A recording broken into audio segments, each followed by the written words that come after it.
that, stay mad, chip on my shoulder cause they treat me like an outcast. I ain't gonna take that, stay back, I'll be swinging hard till the hits come in all caps. I ain't gonna lay back, pray that someone's gonna help me, ain't nobody like that. I ain't gonna wait, that's all fact, give me one shot and I'll never get the throne back. I'm sick of being cautious, I'ma go cause some pain, can't stop this. I'ma steal everybody's lane, call it shoplift. Sick of hearing everyone complain when they thoughtless.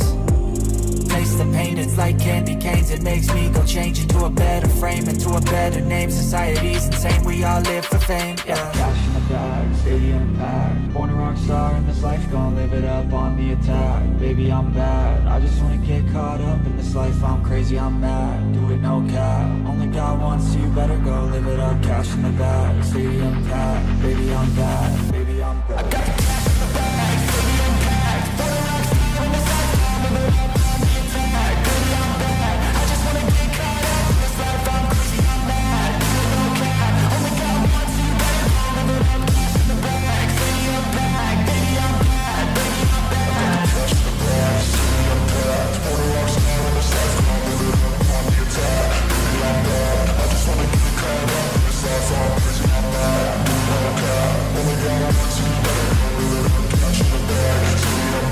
baby, I'm bad. I won't obey. You cannot tell me what I cannot say. I'm here to last, so yeah, I'm here to stay. I'll live each second like my final day. You can't take that away. Yeah. Cash in the bag, stadium packed. Born a rock star in this life, gon' live it up on the attack. Baby, I'm bad, I just wanna get caught up in this life. I'm crazy, I'm mad, do it no cap. Only God wants you, better go live it up. Cash in the bag, stadium packed. Baby, I'm bad, baby, I'm bad. I got the cash in the bag, stadium packed. Born a rock star in this life, gon' live it up on the attack. Baby, I'm bad, I just wanna get caught up in this life. I'm crazy, I'm mad, do it no cap. Only God wants you, better go live it up. Cash in the bag, stadium packed. Baby, I'm bad, baby, I'm bad. I got the cash in the bag, stadium packed. Born a rock star in this life, gon' live it up on the attack. Baby, I'm bad, I just wanna get caught up in this life. I'm crazy, I'm mad, do it no cap. Only God wants you, better go live it up. Cash in the bag, stadium packed. Baby, I'm bad, baby, I'm bad.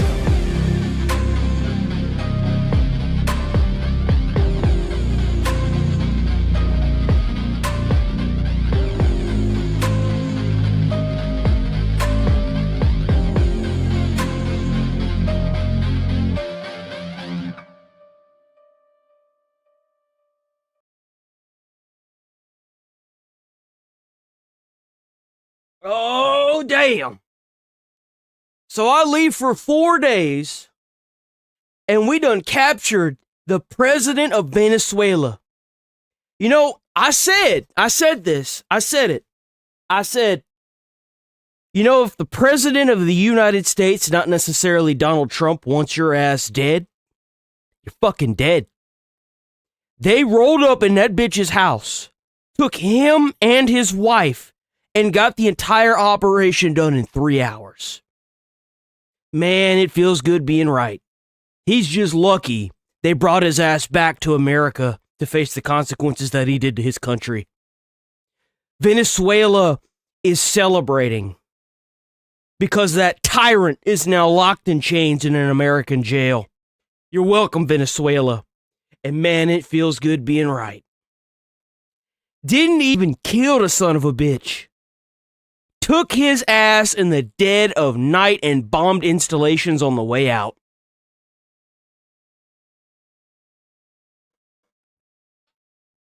We don't have very many game reviews today, or gaming anything for that matter, because IGN hasn't posted anything, which is not IGN's fault. I'm sure they're just on vacation.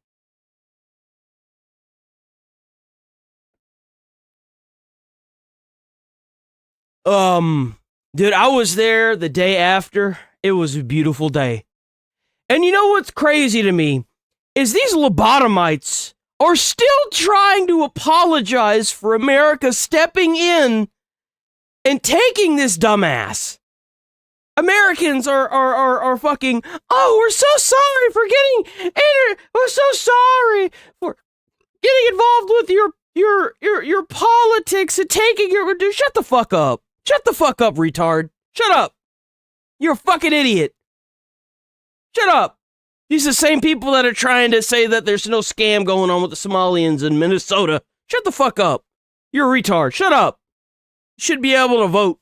You're a fucking dumbass. You got Venezuelans celebrating all over the world. They're throwing parties in the street in Venezuela. And dude, shut the fuck up. Shut up. You're a goddamn idiot. Shut the fuck up. Man, these people make me upset.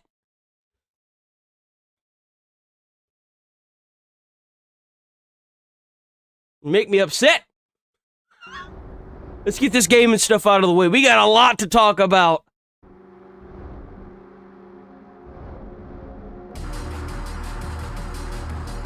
You see, this is what I'm talking about. You see how fast he's going, but everything's not blurred. You can still see clearly. You see what I'm saying? Like, this probably is a good game. It's not blurring to the point where you can't see anything. It's still clear, you know? You see what I'm saying?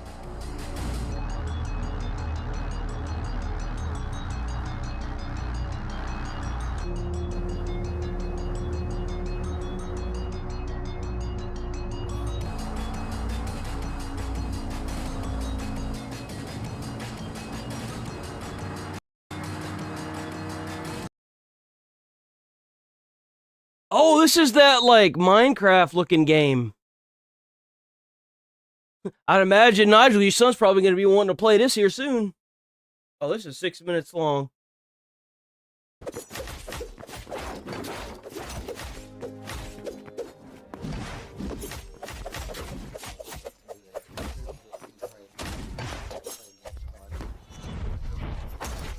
That's cool. Oh, he got wrecked.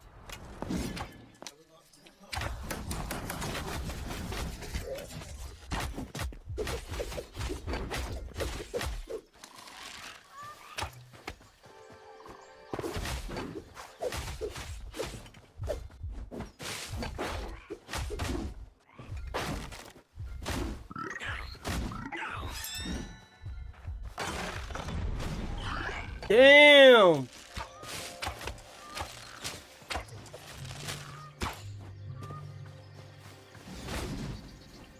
Jesus.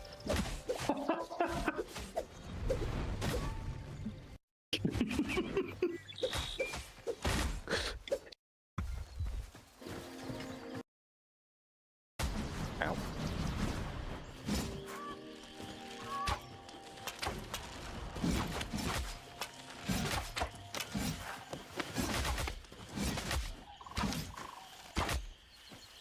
Yeah, I know our gear is broken, but before it was broken, the TTK is actually pretty decent right now.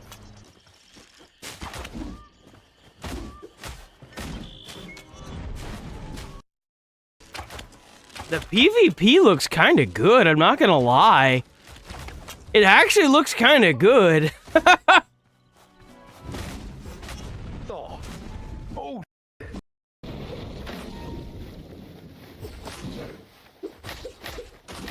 Damn!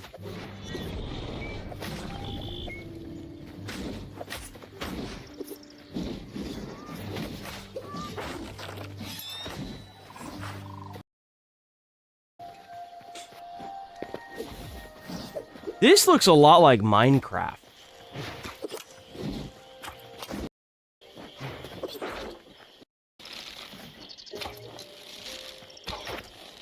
Enough of that.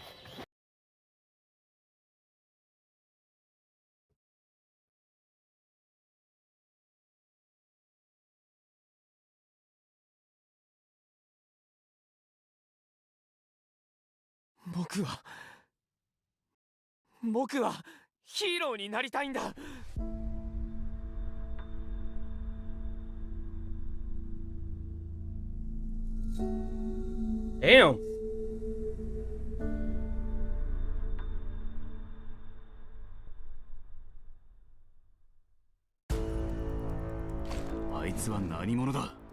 アルバート・ハートリーって言います。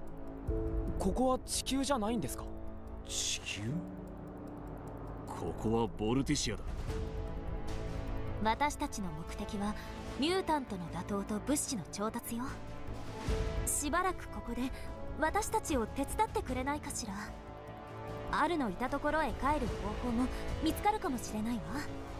僕なんかの力でみんなを助けられるならやらせてもらいます。 Bro's standing up there like Superman. What is this?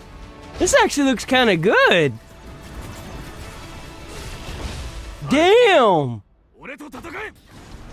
言っただろ。俺の仕事は拠点の危険を排除することだ。お前はまだ危険な存在なんだよ。そんなことはない。僕はこの力を使ってこの星の人々を救いたいんだ。奴らは500年前の爆発が起きてからポツポツと発生し始めたと聞いていたわ。それからずっと爆心地に興味を持っていたの。いいか、お前は絶対に奴らをシェルターに近づかせるなよ。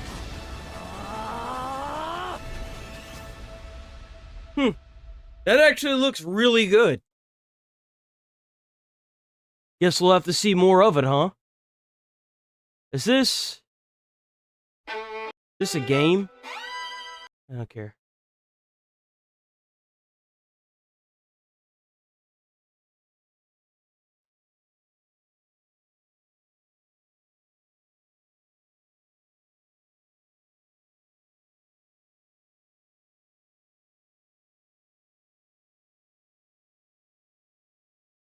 It was called... Wait, what? Hightail. It's called Hightail. Hytale. Yeah, you got it right. Hightail. Sorry about that.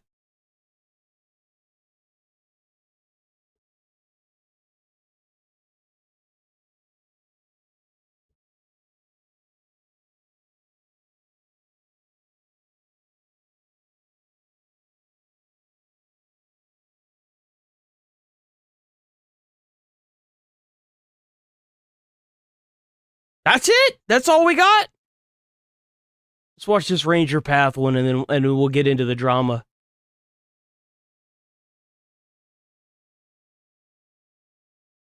Uh-oh, I fucked up. I didn't see where that opened. Uh-oh. I fucked up, boys. Oh, there it goes. All right, Ranger. There's an old information panel out past the Ritz that needs repair.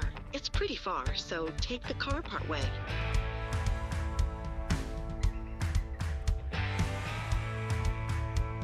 Got a few reports of overnight damage near the visitor center. Nothing huge, but the pattern's strange enough to make me curious.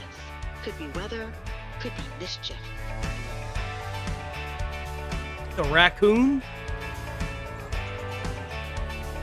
Yep. You know, they're saying that raccoons are becoming domesticated now.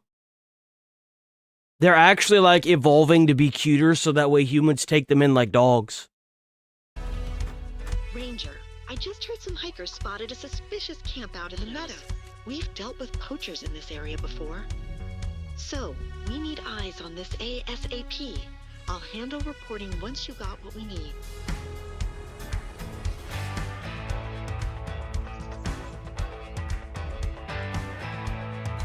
Hey, looks like we're under siege. Got some reports of yellow jackets mobbing one of the campsites. Head over and see ourselves if we got a real infestation.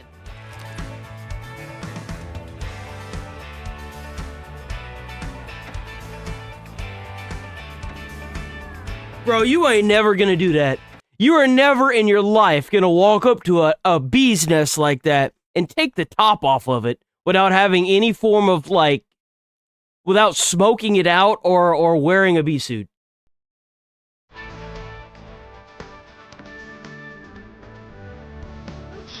we've got a situation. One of the biggest actors, Rowan Bat, went hiking out here and hasn't checked in for hours. I've marked the area for you.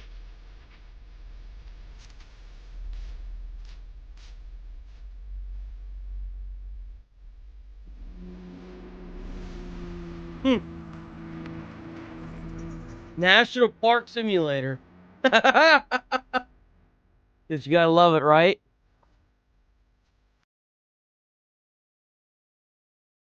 All right, Bigfoot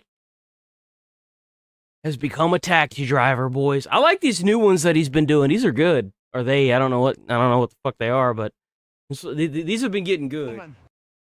And dangerous. I will be a New York yellow cab driver. Look at these cabs. This city moves fast. Oh, by the way, W Bigfoot vlog time. Hell yeah, Bigfoot vlog time. This rhythm. Uniform gives authority. Humans trust uniforms. I feel almost professional. This vehicle was not designed for forest-based creatures. Okay, steering wheel and I are in a very close relationship. Rule number 1, no, aggressive mammal behavior. Why is money counting already? I haven't kidnapped anyone yet. The hell was that? Why did that vehicle scream at me? I can transport humans safely. I carried trees once. Want a custom shout-out, birthday wish, or roast from me? Head to Cameo, link in the description, Jay. I'll make it legendary. Don't forget to smash that subscribe button and hit the bell for more. This is happening sooner than expected. She just tapped on the window and uh-oh. What kind of car is this? I'm so confused about this scene. There's so very much going on, yet nothing at all. Like,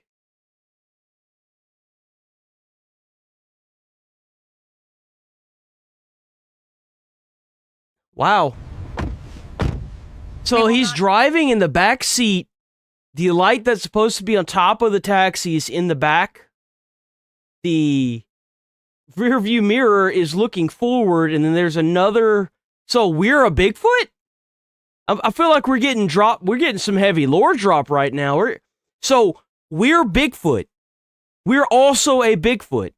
So we're like the Bigfoot cameraman. See, he's got a GoPro too. So like, in this universe, we're technically Bigfoot.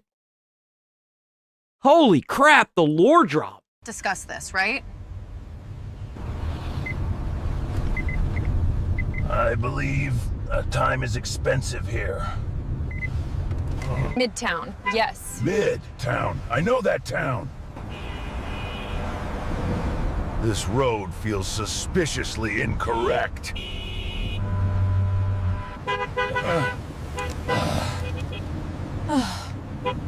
Your robot voice friend hates me. They have families. What the fuck? Voice friend hates me. They have families.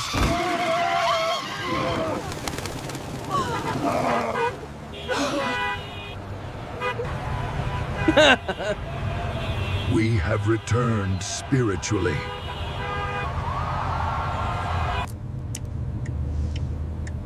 Your face says lawsuit. I don't think you could sue a taxi driver for that. I don't think that's possible. Maybe I'm wrong. Everyone seems emotionally invested in my failure. She will write paragraphs. Bro, let me tell you something. That's like that with everyone in life. Anyone that can watch somebody else fail, they are so invested in that. It sucks so bad. But that's what happens when you got all this social media cultivating negativity.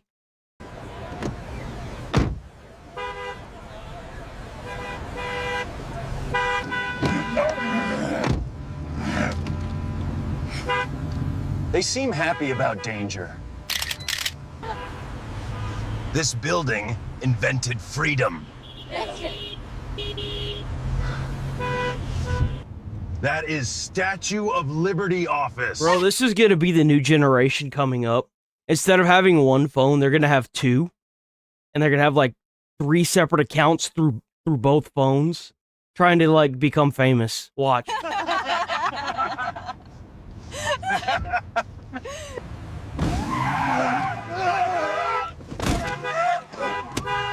This was optimistic. Are Are you blind? Get this heap out of the road! I ought to report you to the commission! I think I gave free ride.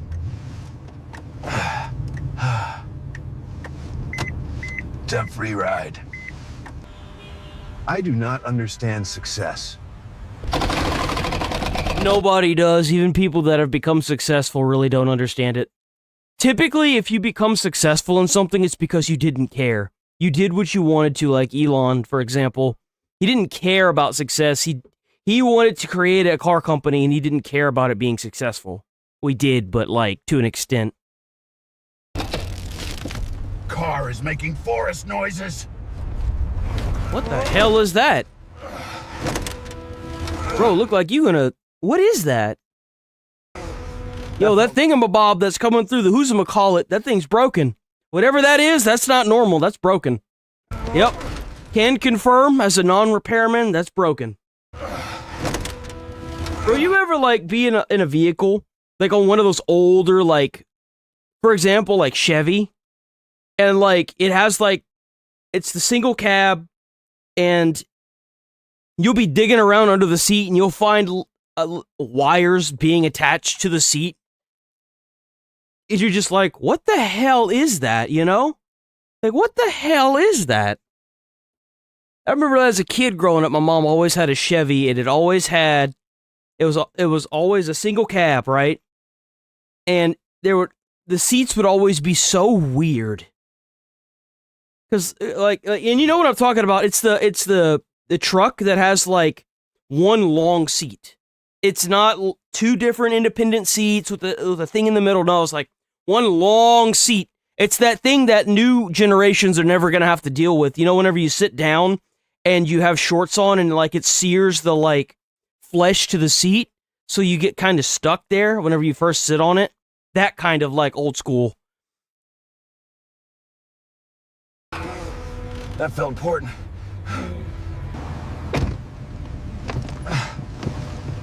No more humans.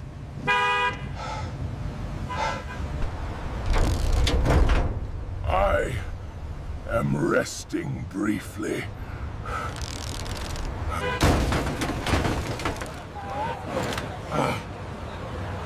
That was not aggressive pressure. Damn. You know what he should do? He should try to be the strong man. I bet if he tried to be a strong man, he'd probably kill it, bro. Probably murderate it. Get Brian Shaw up in there? Dude, that would be a... Oh, dude.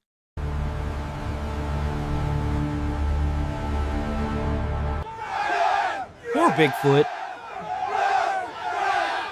They're loud again! He could be a superhero, too. With how strong he is.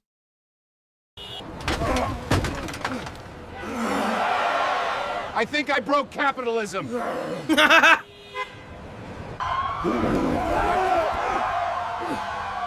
Uh-oh. This is bad timing. I choose forest. Sorry, car. We're running back to the forest again. Dang it.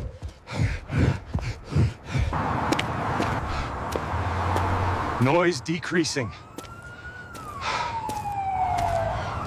Poor Bigfoot, man.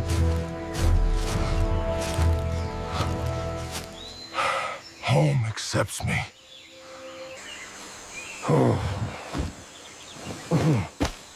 That job was stressful. I tried. Or a football player. I bet he'd be one heck of a football player.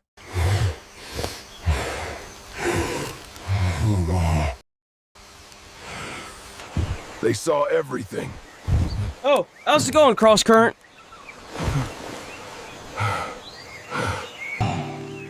Not all jobs are for all creatures.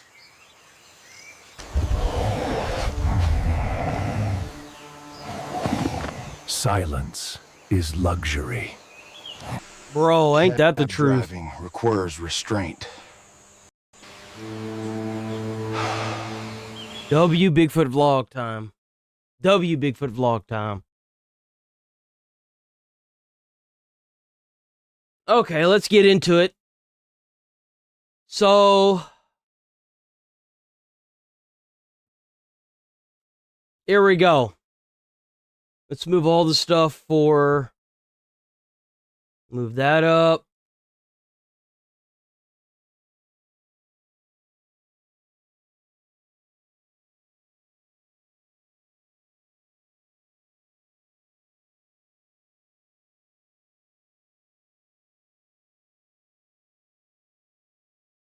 What the hell?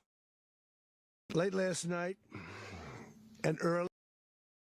Yeah, I'll move this up. Move this up. Gotta get caught up, man. Been gone for 4 days. That's crazy to me, by the way. Hey, what the fuck? What is this? Oh, okay. So, the president of Venezuela has been captured in an operation that took a total of 3 hours. The operation was called Midnight Hammer, if you must know what it was called.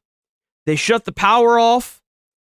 They quickly and successfully captured the Venezuelan president and his wife in a total of 3 hours and bombed locations in Venezuela in 3 hours successfully. No equipment was lost, no lives were lost, and no civilian casualties. Without a doubt, the most successful military attack in recorded history. Early today, Yep. at my direction, the United States Armed Forces conducted an extraordinary military operation in the capital of Venezuela. I heard about this. Hold on, this piece of shit. No, it's Monroe Doctrine. We sort of forgot about it. It was very important, but we forgot about it. Oh my god, the Don Road Doctrine. I saw a quote about this, and I was Yeah, a lot of stuff. I'm trying to get caught up now. We may not be able to get to the video that you had sent, but we will either tomorrow or the day after, or if we have enough time today. There's just so much. No way. There's no way he did this. Now face American justice. Late last night and early today, Yep. at my direction, the United States Armed Forces conducted an extraordinary military operation in the capital of Venezuela. I heard about this. You know, it's like I said whenever I started the stream this morning. If the United States president wants you dead, well, guess what? You're dead.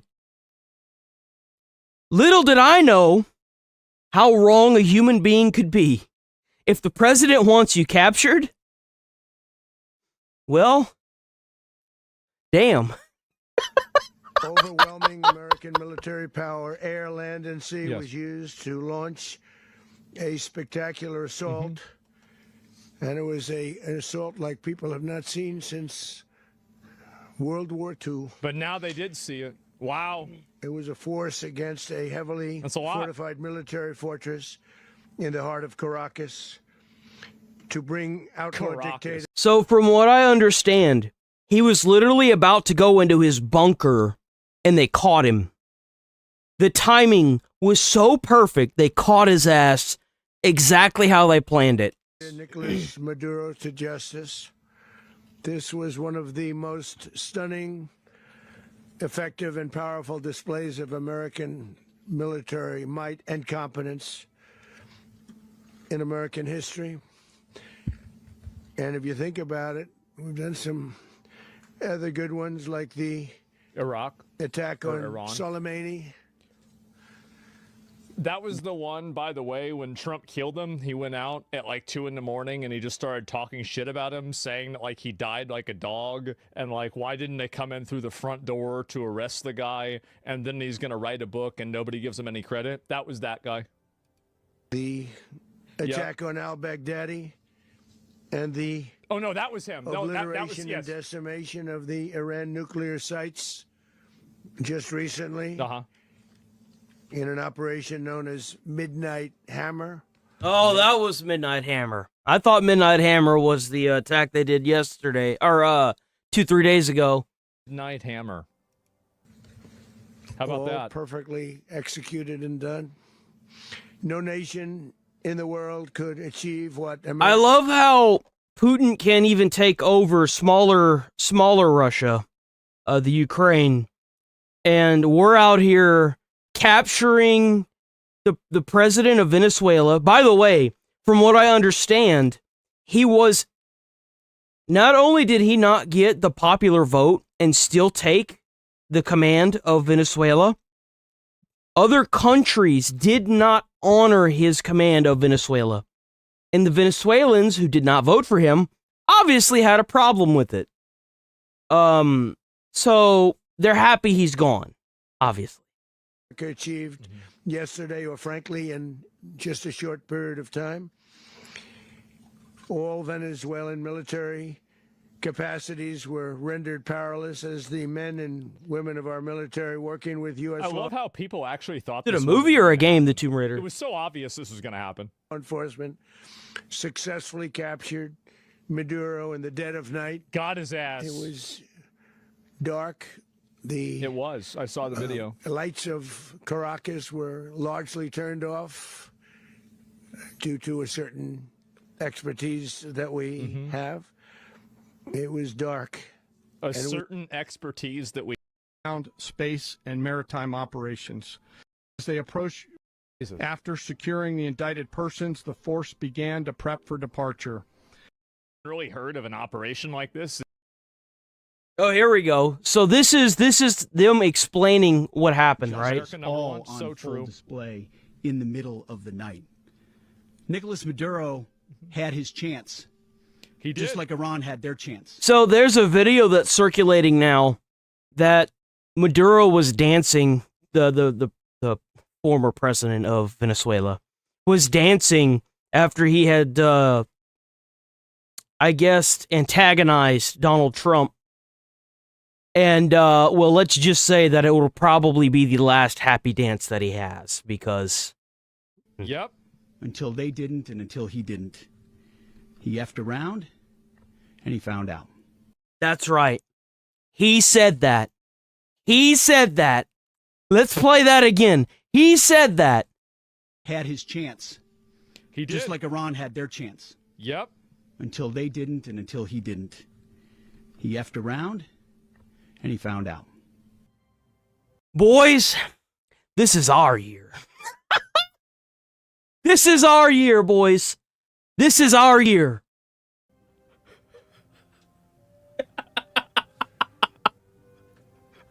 Oh my God. Wow. And until he didn't. He effed around, and he found out.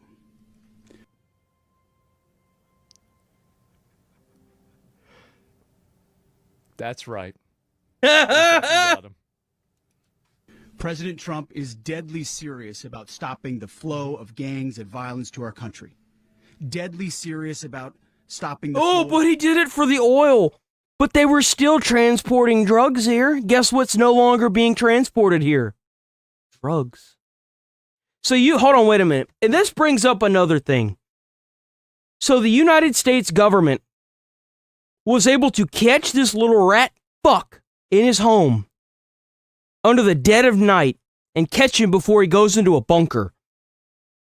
And you want to sit, and they did all of this without losing a single innocent person. No one got hurt. No American lives were lost.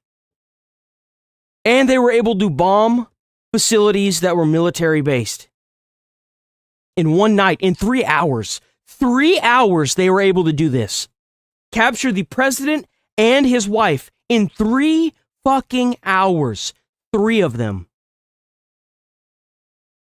But you want to tell me that they don't know what's in those boats that are being shipped across the ocean from Venezuela? You really want to sit here and act like I'm that fucking stupid? Oh, it's a fishing boat. Come on, man. Drugs and poison to our people, deadly serious about getting back the oil that was stolen from us. That's right. And deadly serious about Yeah, it was promised to us 3,000 years ago. That's right. establishing American deterrence and dominance in the Western Hemisphere. This is about the safety. Also, another reason why making sure that Venezuela is not corrupt is because the longest nuclear range puts Venezuela in a prime spot. So if China and Russia want to make sure that Venezuela is a dictatorship and then put ICBMs in Venezuela, they would be within range of us. So it's, in a sense, there's a lot of reasons why this had to happen. So it's not just about oil. If they were occupied by communist China or Vladimir, they would be within range for ICBMs to hit the heart of America. They had oil, they have drugs being sent over. Like, you can definitely say there were a bunch of reasons for this happening. The guy was a piece of shit. Let's be honest here. He kept this country so fucked that people are now cheering that he's gone. Okay? Like, security, freedom, and prosperity of the American people. This is America first. This is peace through strength. And the United States War Department is proud to help deliver it. Welcome to 2020. I should clip this, but what if, hear me out, what if Trump doing this is the first chess piece in an attack on Russia? Hear me out. Think about it. If you remove Venezuela as a communist chess piece, there's no way they could put ICBMs in Venezuela right now, especially not with it being in turmoil from the president just being literally snatched in one night. So if Trump had to retaliate against Russia for Ukraine, we wouldn't have to be scared of them using nukes against us because they're on the other side of the world. They can't reach us. There's no point in trying, right? So what if this is the first chess piece that has been moved into place to start our advancement on Russia? 26. You should clip this, because if anything happens this year, baby, I'm back. This speech is crazy. Like, fuck around and find out. Welcome to 2026. Yo, yeah, what a great way to start the year, by the way. W decision. That was gonna happen. Then it happened. No boots on the ground. Well, I mean, other than like for 3 hours, not even. But like, holy crap, man. Holy crap. What a great year. Welcome to 2026. Yeah, wow. Proud to help deliver it. Welcome to 2026. And under President Trump, America is back. I'd like to welcome now our Chairman Raisin Kane, to give a few more details about Bro, that. you got to give this dude another name, dude. I'm sorry. I can't with that name. General Raisin Kane, dude. Mr. Chairman. Man. Thank you, Mr. Secretary. Thank you, Mr. President. And good morning last night. Here we go. He's going to talk about it right here. Heard of an operation like this that even happened like this ever? Yeah. The amount of logistical, like, just straight up everything, the logistics of this to make this is probably the most successful, like this is the kind of shit that you see in video games, bro. Like, how tactical this was. Work began months ago and built on decades of experience of integrating complex air, ground, space, and maritime operations. While the past 2 decades have honed the skills of our special operations forces, this particular mission required every component of our joint force, with soldiers, sailors, airmen, Marines, and Guardians working in unison with our intelligence agency partners and law enforcement teammates in an unprecedented operation. Holy shit. We leveraged our unmatched intelligence capabilities and our years of experience in hunting terrorists. The And we Space could not Force? have done Yep. this mission without the incredible work by various intelligence agencies, including the CIA, NSA, and NGA.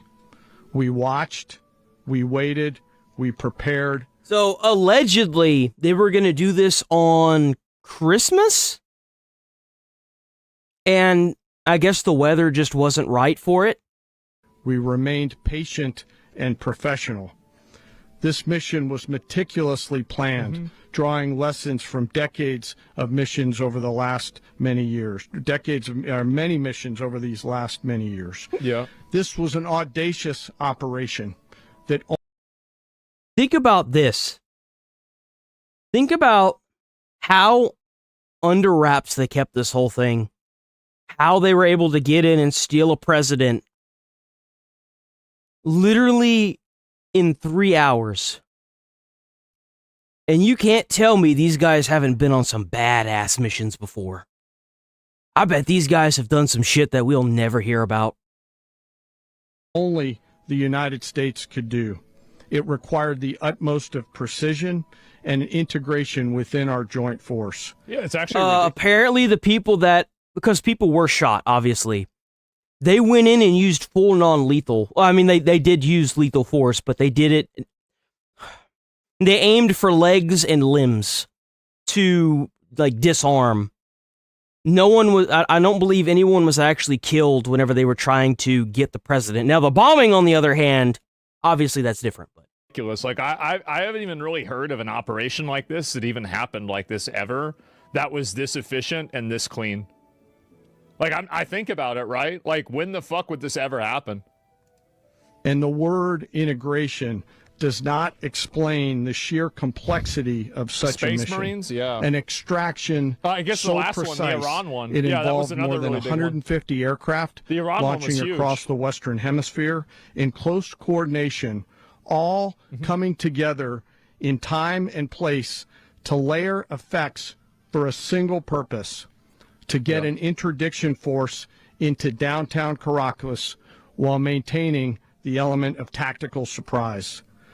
Failure of one component of this well-oiled machine would have endangered the entire mission, and failure is never an option for America's joint force. Those in the air over Caracas last night were willing to give their lives for those on the ground and in the helicopters. Yeah, they gotta go. Let me talk a little they bit. gotta go and take that reward bounty that they were gonna give out to Maduro and then just divide it. Surprise. Jesus. As the helicopter force ingressed towards the objective at low level, we arrived at Maduro's compound at 1:01 a.m. Eastern Standard Time. I was laying on or the sofa. bro was sitting there in his slippers, probably just got through banging a hooker, and was like, "Man, life is good." 1 a.m. Caracas Yeah, I was local laying on time. the sofa over Damn, bro. Force descended into Bro did Maduro's not stand a fat chance in hell. compound and moved with speed, precision, and discipline towards their objective, and isolated the area to ensure the safety and security of the ground force while apprehending the indicted persons. On arrival into the target area, the helicopters came under fire, and they replied with that This fire would make a with great battlefield overwhelming mission. force and True. self-defense. One of our aircraft was hit, but remained flyable, and as the president said earlier today, all of our aircraft came home. Damn. And that aircraft remained flyable during the rest of the mission. So it's not really. As the Okay, there it operation is. unfolded at the compound, our air and ground intelligence teams provided real-time updates to the ground force, ensuring those forces could safely navigate the complex environment without unnecessary risk. The force remained protected by overhead tactical aviation. Maduro and his wife, both indicted, gave up and were taken into custody by I the bet they Department did. of Justice. Well, like they did pull it off, but now there are people crying, "Oh, this is illegal! This bitch, shut the fuck up!" Like, and the reason why they didn't try to talk to the because you're supposed to do like something with the Senate or whatever, like as an act of war, but this wasn't even a war. We didn't want to fight the Venezuelan people. We just wanted him, and guess what? We got him. like, to think that they're really going to sit here and be like, well, you're supposed to talk to the Congress to declare war or whatever. And it's like, but if you do that, then people are going to leak the information, and then he would have gotten away. They had to do this covertly. They had to. They had no choice. That's why there's media everywhere. Assisted by our incredible U.S. military with professionalism. Now, what they got to do is they got to sit this man down, and they got to interrogate him and ask him who the leakers are in our government, so that way we can go ahead and crucify these people. You know what I'm saying? Decision. Yeah. With no loss of U.S. life. Jesus. After but the rules of sovereignty. Oof. You know why rules are made up? They're made up for people that are lower on the food chain to follow. Like, who do you think enforces those rules? America does. We've been the bitch of every country for so long now. When does it end? We've fed these people, like, people all over the countries all over the world. We fed them billions of dollars, trillions of dollars. Hell, fuck billions, trillions of dollars. When does America say, we're done with this? We're done being the world police and still being called the bully. We've done so much for all these countries. We fed all these countries so much money. So much money. And they still can't get their shit together. Like, it's been, as long as I could remember, these countries have been in disarray. The guy was a fucking tyrant. He got what was coming to him. Like, that's all there is to it. He should just be thankful they didn't kill his ass. It's shocking to me that they brought this man back to America and they didn't just kill him. Seriously. During the indicted persons, the force began to prep for departure. Helicopters were called in to exfiltrate the extraction force. I guarantee you they did it because they're going to try to get information out of them on who in our government's a little rat piece of shit. I guarantee you that's why they did it. They want to sit down and they want to interrogate this man and ask him who the leaks are in our government. And remotely piloted aircraft provided overhead coverage. So that way, maybe at some point, we can actually go to Congress if something like this needs to happen and not have to worry about it being leaked. And suppressive fire. There were multiple self-defense engagements as the force began to withdraw out of Venezuela. The force successfully exfiltrated. It's like I was saying earlier last year. We have the most elite, the biggest, and the most the most technologically advanced military in the world. If the president of the United States, I don't care if it's Trump, Biden, Obama, wants your ass dead, you're dead. You are fucking dead. And he one-ups me by going in and capturing this prick with his wife. You understand, the only person that enforces these laws is America. This sovereignty BS, all this fuck all that shit. That's for people with the small stick. We got the big stick. We like the big stick. We like the big weapon, okay? Returned to their afloat launch bases. The only reason why we spent 20 years in Afghanistan and in Iraq was because it was for the military industrial complex. It was just because they wanted money. We got Osama so quickly. Why did we stay there? It's because they were making a shitload of money. That's why. And the force was over the water at 3:29 a.m. Eastern Standard Time. Wow. With indicted persons on board. And both Maduro... So that was an hour? And look at it this way. This man illegally held his power, chose to ignore the fact that he was voted out, and maintained his power, and terrorized his citizens. Countries of the world did not accept him as the president of Venezuela because he wasn't. He technically was just somebody that occupied it.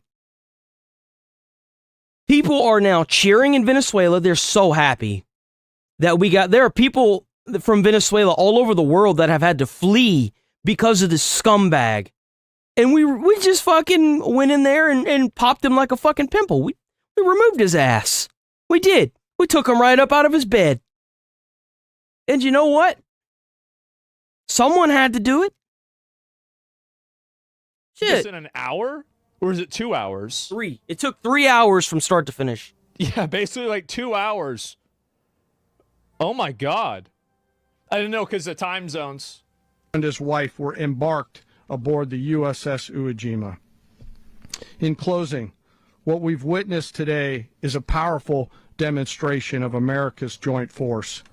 We think, we develop, we train, we rehearse, we debrief, we rehearse again and again. Now, I express my heartfelt gratitude. 50 grand, like maybe like a mil. I don't know how many it was. Yeah, just divide that up, give it out to them. Be like a bonus, like, good job, boys. There you go. I feel like that's fair. Like, the dude had a fucking bounty on his head. You understand? He had a bounty on... Maduro had a bounty on his head. He was a wanted criminal. Yeah, like a New Year's bonus. Fuck. He was provided multiple very, very generous offers and chose instead to act like a wild man, chose instead to play around. So he wanted to fuck around. And the result is what we saw tonight. The other message here is the following. You have a guy, like many people around the world, they like to play games. You have a guy who decides he's going to invite Iran into his country. They want to play games. Going to, do the confiscation of American oil companies, is going to flood our country with gang members, is going to take Americans prisoner and try to hold them for hostage and trade them like he was able to do with the Biden administration. Basically likes to play games all this time and thinks nothing's going to happen. And I hope what people now understand is that we have a president. The 47th president of the United States is not a game player. When he tells you that he's going to do something, when tells you he's going to address a problem, he means it. Well, I actually didn't believe it. I didn't. I'm not gonna lie, Trump actually surprised me with this one. I hope, this gives me hope. My percentage of Tim Walz being locked up went from 15% to 25%. Whenever I heard that he actually pulled this off, and I was like, oh my God, bro, I bet Tim Walz is over there pissing himself right now. I hope this doesn't, this is only his first year. You realize that Trump didn't even take office until late January? He did all of this in his first year of president. I can tell you, I've watched this process now for 14, 15 years. Look here. I'm not a big fan of Trump either. I wouldn't vote for the guy. Still wouldn't. But the fact that he's done so much in a year as opposed to the prior administration, my hat's off to him. Honestly, I got respect for him. I don't like him, but I respect him. He's done a lot. In a year, he's done a shitload. Around it, everybody talks. I'm going to do this. I'm going to do that. When I get there, we're going to do this. We're going to take... This is a president of action. I don't understand yet how they haven't figured this out. And now, if you don't know, now you know. Because you don't know, now you know, boys. Understand yet how they haven't figured this out. And now, if you don't know, now you know. I bet he watches streams a lot. I bet he does. There's no way he doesn't watch political streamers.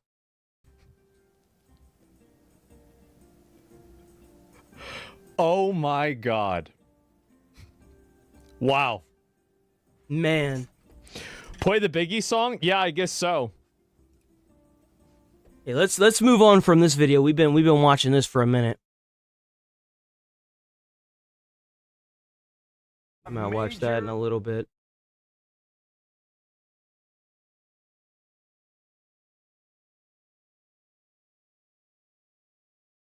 Oh man, I don't understand how people could still be like, oh, but the laws. Video obtained by Fox News of former Venezuelan dictator. There he is. There he is, boys. There he is. Welcome to America.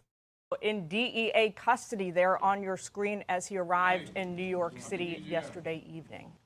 Time now to bring in our Sunday panel. USA Today White House correspondent Francesca Chambers, host of the Guy Benson Show on Fox News Radio Guy Benson, Fox News contributor. The president yesterday, Secretary Rubio yesterday, General Keane laid out now a path looking forward for Venezuela, where if the United States... You realize that they are actually... So they moved him to New York. They fingerprinted him. They are doing everything that they would do to a normal drug trafficker. They are treating this man like a normal drug trafficker. Is not in agreement with the interim president. The administration may very well look to remove her from power, as well as a host of other cabinet officials in that country. Can the U.S. really do that? Yes, both practically and legally. When the president says we're going to hand this over, sort of the new Gitmo policy, give it to Marco. Because there's a rumor that he's sleeping 3 hours a night, so he has a little bit of... He needed another job. Another job, right.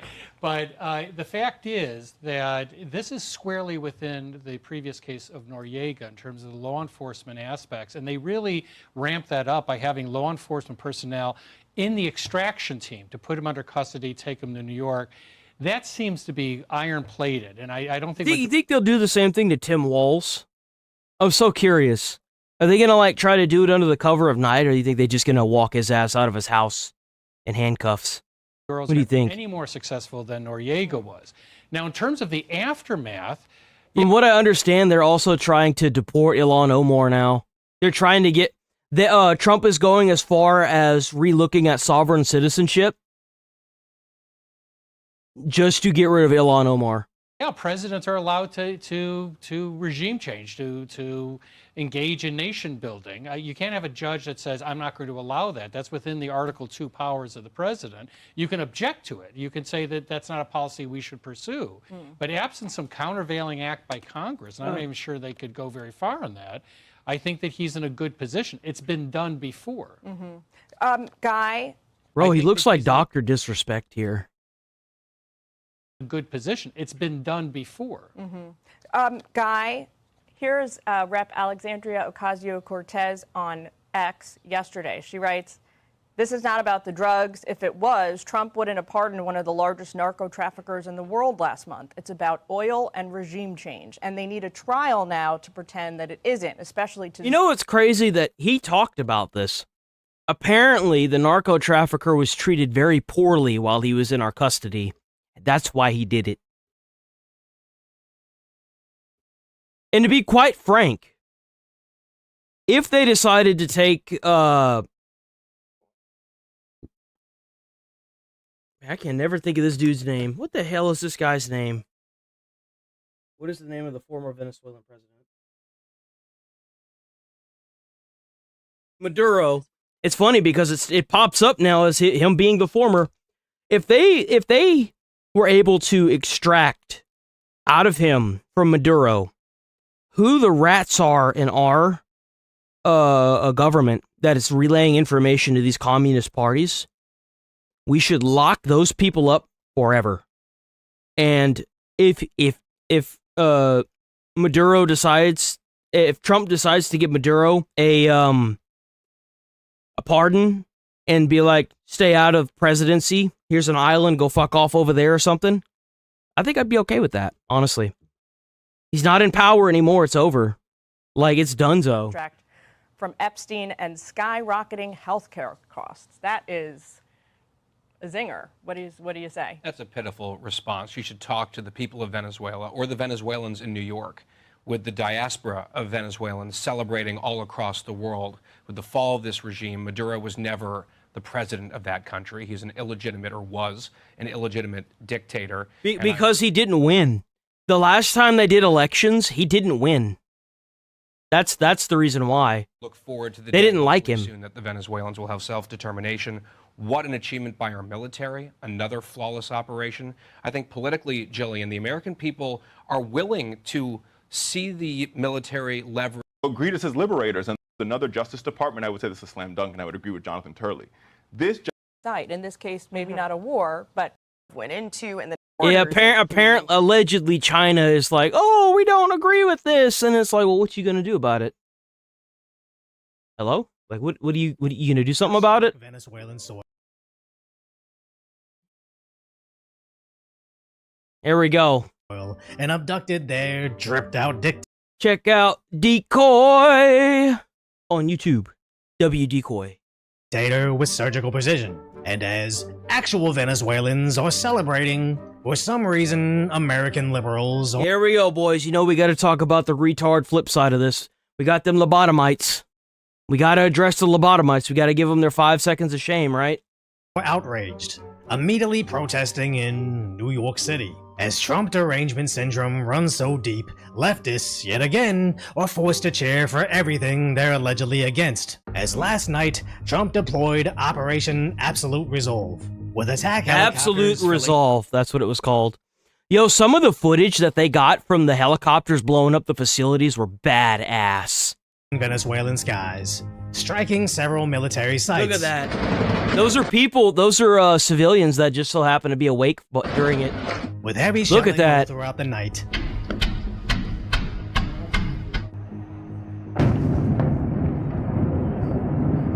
Creating chaos on the ground floor.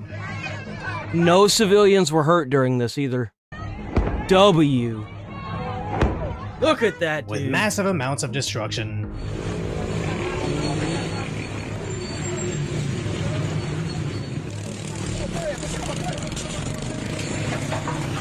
As blackouts hit major cities.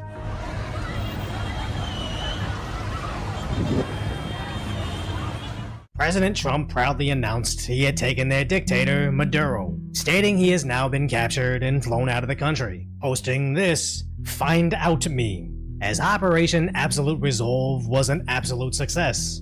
To be able to drop in and take out a leader alive and remove him from the scene. And his wife. Guy did not spare any I don't know if they got his son as well, but like, Is just precision that's hard to comprehend at this point. How is the U.S. able to go in there and reports now say, without any U.S. casualties, remove him? you know from- how? Because they didn't address it with 100 members of Congress. That's how. That's how they were able to do it. You didn't have all these idiots leaking information to these foreign countries that are putting money in their pockets. Treason. That's why. That's how. And honestly, I'm still no fan of foreign intervention, but I also don't believe this is the beginning of a new 22-year-long war. But of agree. course, the Democrats are gonna frame it this way, as dishonesty is pretty much their official policy. As Democrat puppets on TV rush to push this. When you think about what the United States just did, I think there are very few Americans right now who have any idea why the United States did this. Democrat congresswomen were angry. I'm angry. On behalf of Americans, on behalf of... Oh, bitch, speak for yourself. I feel like if we're going to have a war with the country, I want it to be something like this. I don't want to fight the troops of a country for 30 fucking years. Go for the snake of the head of the snake. Go for the head of the snake. Cut that bitch off. Everything else to fall in line. Congress, and most importantly, on behalf of It was an oppressive government that would kill people if they spoke out. He let the cartel run most of the towns there. Hell, most of the cartels that run the towns all put money in his pocket so he could get reelected. So he was in their pocket.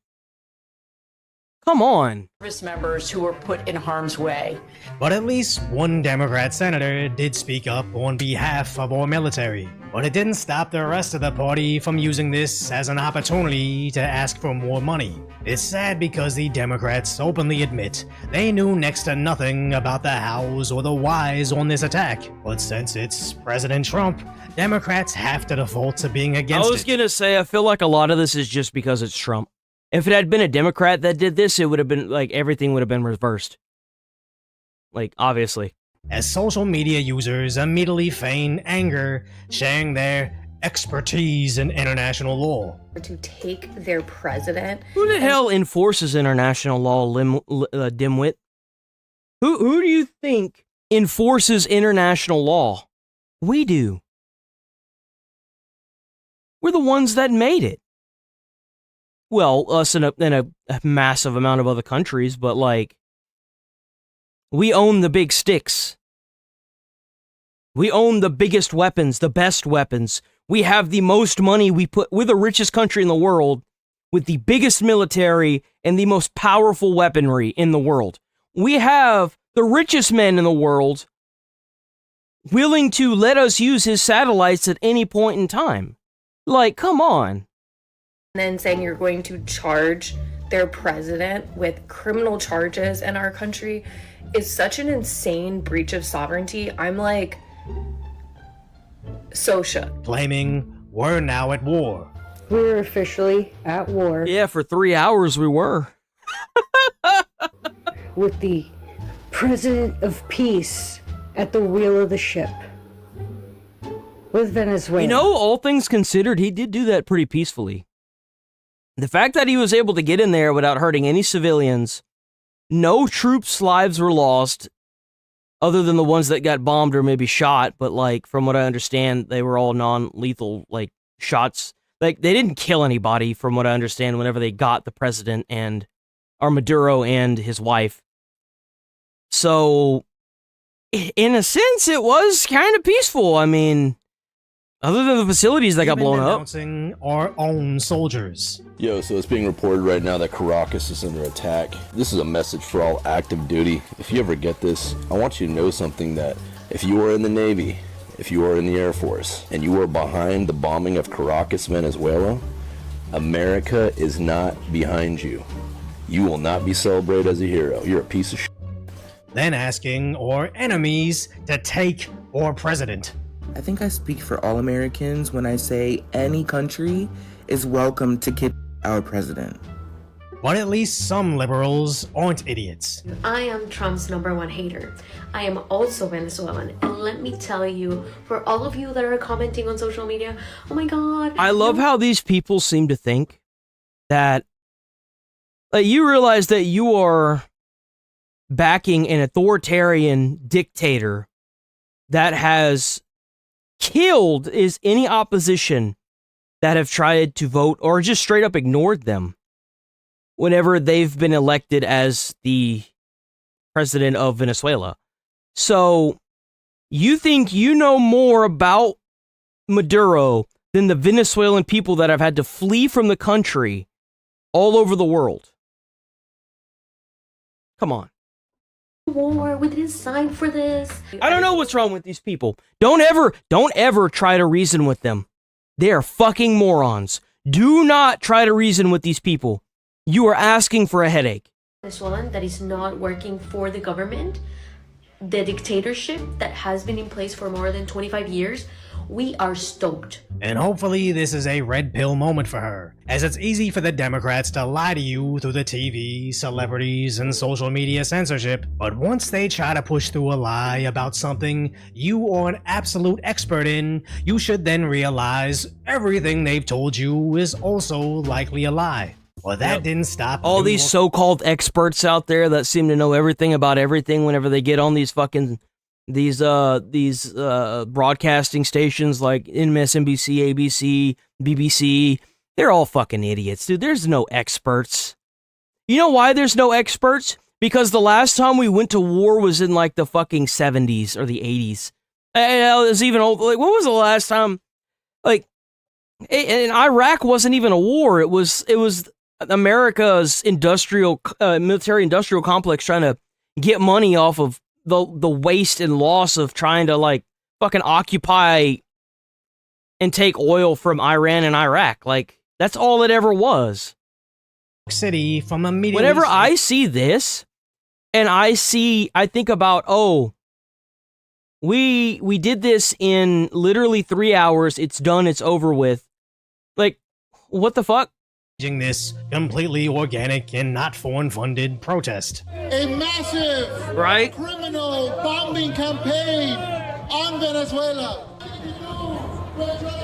Stand with the man. This war is about taking control of Venezuela. Now, somebody printed out a bunch of signs alluding that this is about oil. with Reddit repeating this in absolutely every thread, trying to cement this is about oil. But even in the liberal media... it's because he was a dictatorial piece of shit. Countries didn't...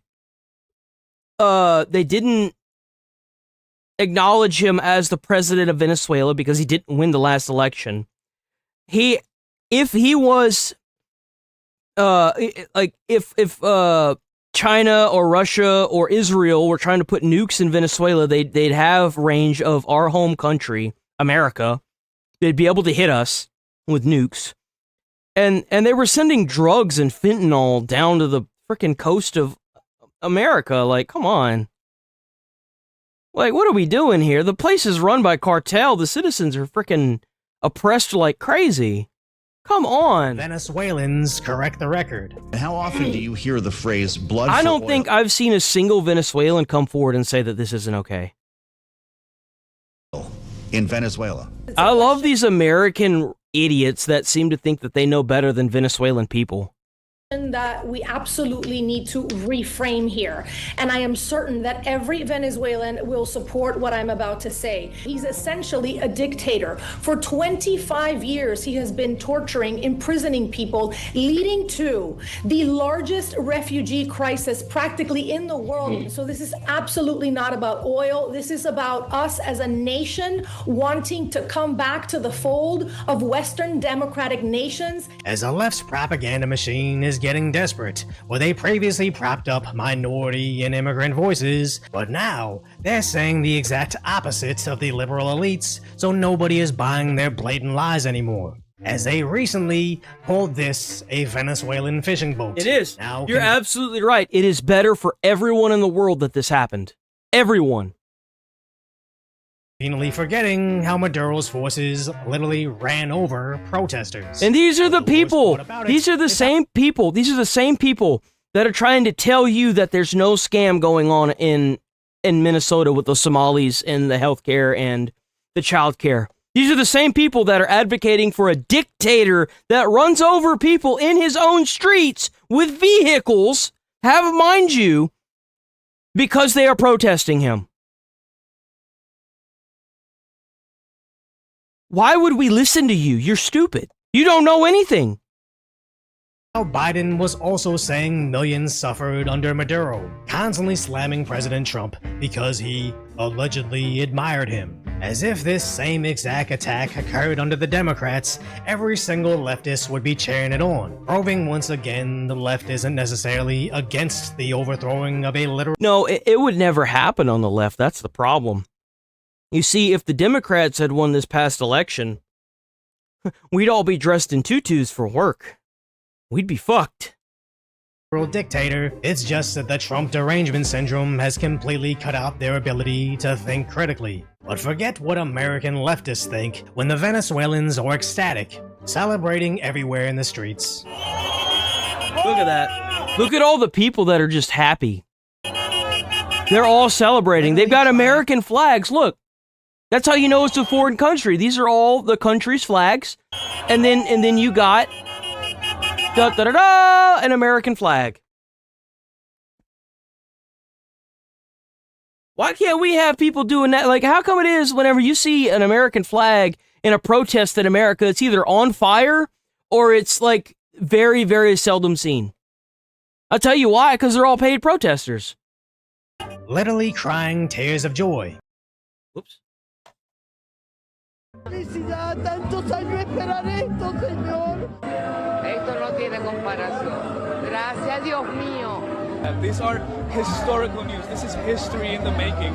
I mean, my chest, it feels like it's gonna explode with joy. Trump can rescue an entire country from an oppressive dictatorship, and somehow the left will start turning on U.S. servicemen. But their Trump derangement has finally gone too far, as even on hyper-left Reddit, trying to recruit for a protest in Los Angeles, has all the top comments calling it out, with actual Venezuelans speaking against this protest, saying, how can you be against Putin but for Maduro? demanding that Reddit copy Twitter and implement geotagging to find the foreign influencers and bots. And when the literal information desert that is Reddit starts questioning their official narrative, the Democrats have zero hope in defending this, as the smallest aspect about this story seems insignificant, but the fact that they use this incident to fundraise off of is the ultimate mask-off moment. Under Biden, they were I cannot believe that. I cannot believe that. Another day, another unconstitutional war from Trump. Who thinks the Constitution is a suggestion? Congress has war powers, but Republican cowards are hiding under their desk while Trump orders an unauthorized attack against Venezuela. Trump promised peace, but has delivered chaos.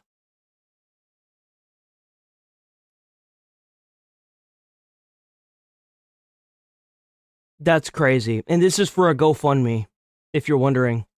Fundraise off of is the ultimate mask-off moment. Under Biden, they were decrying Trump's alleged support of Maduro, asking for money to beat Trump. But now that Trump has arrested Maduro, the Democrats are somehow now against it, again asking for more money to beat Trump, making it abundantly obvious the left doesn't have values, goals, or at the very least, consistency. They just want more of your money. So if you're That's crazy, dude. That's actually crazy. That's crazy. I can't even with that. Wait, I feel like this actually might be happening.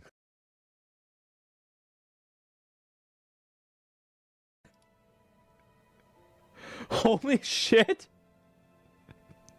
It might actually be happening. I don't even know. Iran is also under fire now. You're starting to see these countries fall apart now that America is no longer shelling out wealth to them. Their countries are under extreme tariffs and they're all falling apart because they can no longer siphon money from America. So they're siphoning it from their people, and their people are like, no, fuck you. We already don't have anything. And then they're burning the governments down. That, along with the immigration problems that's going on around the world. It's time. Yeah, it seems like it's time. And holy fucking shit.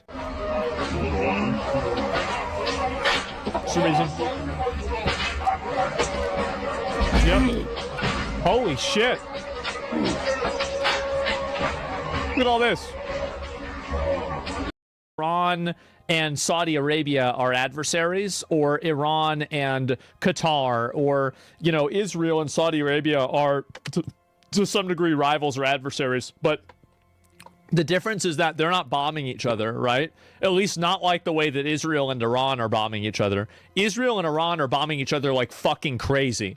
It's like a 1-to-100 ratio. At least think about it. Now, maybe the government has more nefarious plans, but that's the face value, everyday citizen approach to it. Any of the fucking shit 40-man raids be like that? They sure do be like that. Tonight, Tehran's moved the needle in our favor. It was always going to be Tehran landing the final blow. Well, yeah, obviously it's the main fucking capital. The other cities will be encouraged to keep fighting if the capital stays lively. True. Yep, people will be looking at the capital to see where things are going. That's the capital right now in Iran. Wow.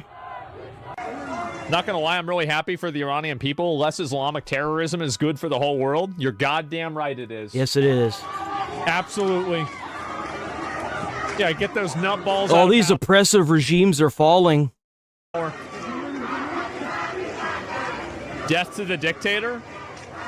Man. Sure seems like a pretty common theme, huh? Footage clearly shows the launch of surface-to-air missiles and against a helicopter? What the fuck? Oh, this is something else. This is in Venezuela. I think I already saw. Look at that. Jesus Christ.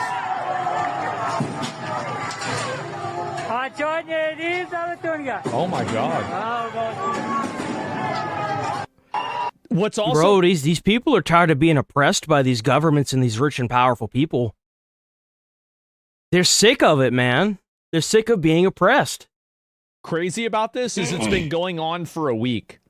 They've actually, from what I understand in Iran, they also use lethal force against the protesters. So it pissed them off even more. Like, right, yeah, look at this here. Let me actually look and find this out. East and Israel stop asking so much from the USA, and the American people go back to appreciating the alliance and friendship between the people.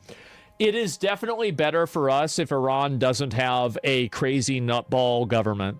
Like, that's really all there is to it. It will have a lot of other second-order effects like that. Yeah, sure. So, definitely.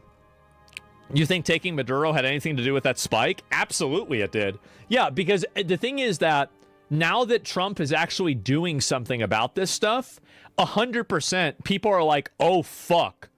This is actually happening. Because is that completely distracted by the fucking EU. So, yeah, you have to... There's a province where we now have reports that citizens have armed themselves and made a real militia. Oh shit. Boy. Holy crap. Oh shit, they got freedom fighters now. Look at that. Holy crap. Jesus. They're actually going to war with their own government. Look at all this. You know, I hate to say this. Well, not really. So, you can only be oppressive for so long. You can rule based on fear, right? But have you ever seen a government win an overthrow where its people try to overthrow it? No. You know why? Because if the government or the kingdom kills all of its people, it's no longer a kingdom. It can no longer siphon money from them. And to be quite frank, a lot of the soldiers don't want to be forced with killing their own family. Duh. So of course not. If the townsmen want you dead, well, maybe you should have learned from what you did prior to what you did. Huh? Maybe you shouldn't have been a piece of shit. It's over for But them? apparently they brutalize a lot of people. Like, if you are a woman, they are like merciless to you. They like beat you if you have like your hair showing and stuff. Like, it's a really bad dictatorship there. Like a really bad one. Like, it's bad. Yeah, I feel like this is pretty much it.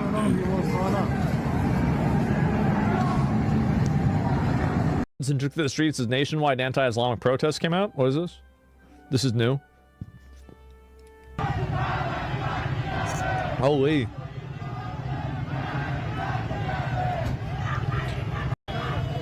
Yeah, be executed? Yeah, exactly. The video's garbage too. It's a type of sausage. Long live.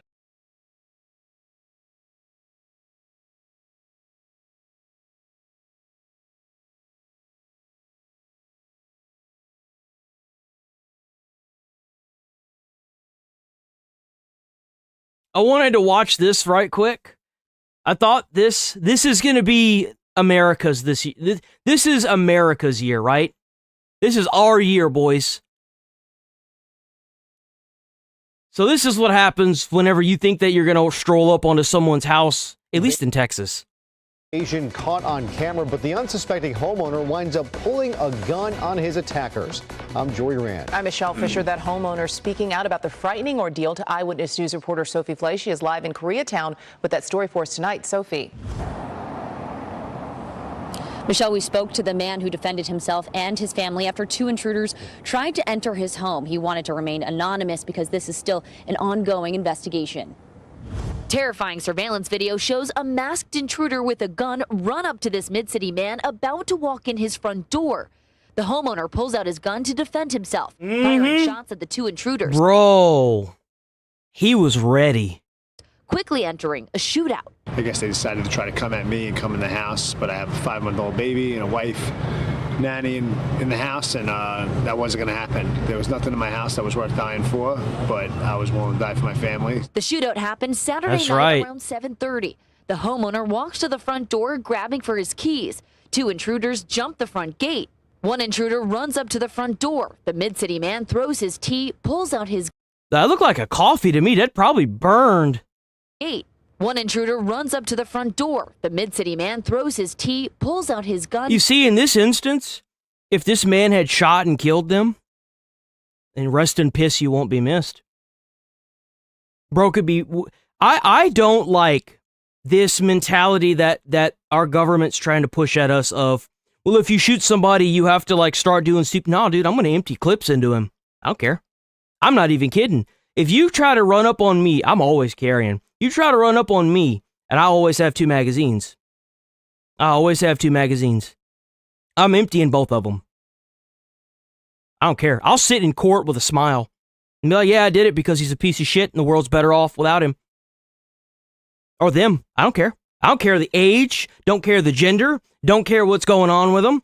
You run up on somebody with the intent to harm or rob them, and you get shot and killed, rest in piss, you won't be missed. Rip bozo, you're a dumb dead fuck. Enjoy hell. Seriously, I have no sympathy for this. I have worked too goddamn fucking hard in my life to get where I'm at for some useless fucktard to come up and try to think they're gonna rob me. Bro, I guarantee you I was more dirt poor than you. I didn't go out and rob no fucking body. You ain't about to do it to me. I will happily sit in the electric chair with a big ass smile on my face. That I believe, I strongly believe that if you cross somebody's threshold into their house, you lose all rights to your body and humanship. If they want to lock you up in their basement and turn you into a fucking battery, that should be the homeowner's right to do. That's exactly what I think. And start shooting. And I don't know why I felt someone run up behind me, put something to my back, and then put a pistol to my back and somebody else run it up. When shots are fired, the intruders disperse. One fires back, scrambling to hop over the side fence. The other hops over the front gate and runs away. After the attack, the Hey, let me guess, they never got these guys, huh? Bet they never got them. They probably never will. But look at it this way. If he had shot and killed one of them, you ain't got to worry about catching them. All they got to do is get the body bag. LAPD Olympic Division. It's a matter of time before these people are going to get caught. I think they should just pick a new career before they do end up in jail. Who knows what could have happened if they got into that man's home? Seriously, who knows what could have happened? Reached out to LAPD Olympic Division for more information about the suspects, but did not hear back. Live in Koreatown, Sophie Flay, ABC 7 Eyewitness News. Hello, I'm Mark Brown. I remember whenever I took my license to carry and they were like, well, you got to start doing something. Nah, fuck that. You run up on me and you got a gun in your hand and I'm forced to use lethal force on you? You had it coming, motherfucker. I am not that person that's going to let one of these motherfuckers go so they can go and do it to somebody else. Fuck that. You don't want to put this son of a bitch in jail? I'll put him in the dirt. I didn't ask. I'm not a violent person, but I will defend myself. And anybody else that person may have hurt or will hurt in the future by ending that fucking line.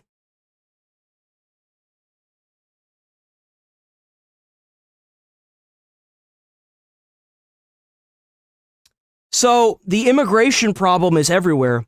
Apparently Japan also has a problem with immigrants going there and doing what they're doing in Paris right now, where they have these people that try to scam you. But in Japan, it actually, this isn't even the right video. Hold on. So like whenever I hear people complain about, but they need to be,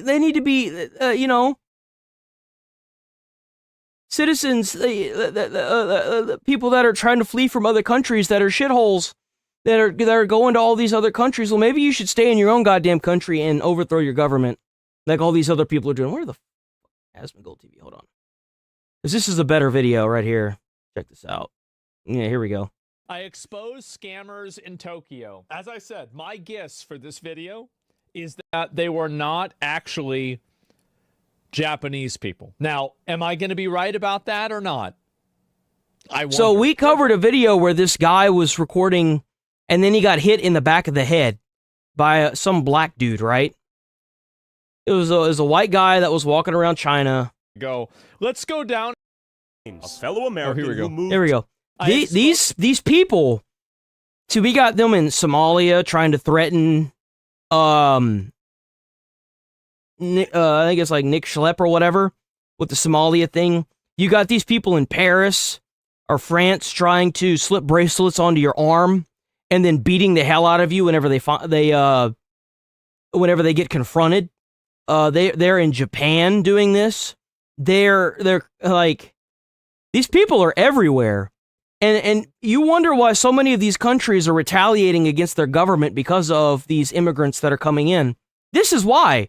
They're parasites. Those scammers in Like, if you wanted to come to a country and assimilate, fine, great.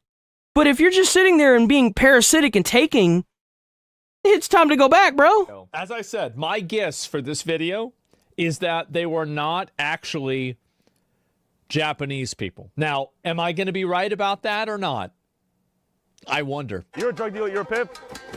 Woo! Because you come to Japan and... This is the guy. This is the guy. You remember this video? We covered it?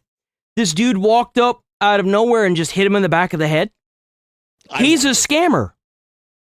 He's actually somebody that scams You're a drug dealer, you're a pimp. in that area. It's crazy because you come... It's so bad there that they have cars out in Japan that blast info about staying safe in the district. What they do, and this is how this scam works in this country, is they'll take foreigners, right? They'll be like, hey, come over to this bar, right? Come over to this bar. And then what they do is once you follow them into the bar and you start paying for stuff and you go to leave and you get the tab is 3 times higher than the amount that they said it would be, right? And then if you refuse to pay it, then they lock you in and you're not allowed to leave until you pay it. Or people have been drugged and wake up hours later with all of their information missing. Their passports, ID, everything. And they usually wake up across from somebody else. to Japan And you've been attacked by Africans. So when you decide to have sympathy for these people, you have to realize these people are parasites. Jesus. Why is there a gang of African thugs scamming, robbing, drugging, and beating tourists in one of the most famous nightlife districts in Tokyo? Why the fuck did they put up with this? It's amazing how the whole world is just totally cucked by this garbage.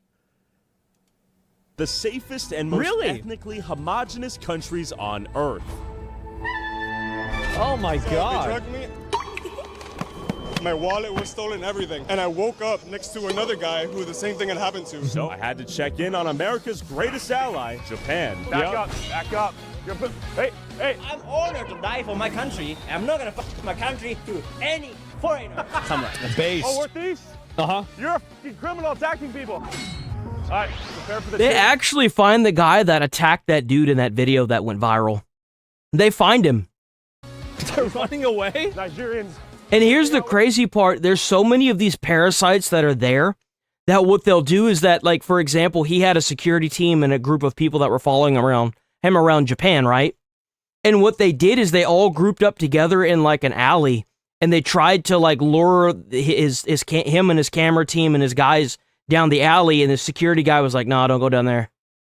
There's like 50 of them." Oh my God. Tough, yeah?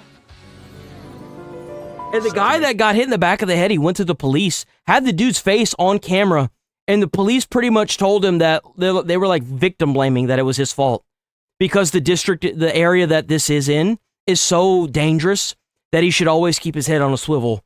And nothing happened to the guy that, like, dude. Sure, the third because we don't have flag guns? wouldn't claim another victim. Well, can't you just get young James, a fellow American who moved to Japan with safe, polite culture and was punched in the back of the head by Wait, this is the guy. I remember watching this clip. African scammer while walking. Look at him, bro. Why would you even do this? Who is this guy?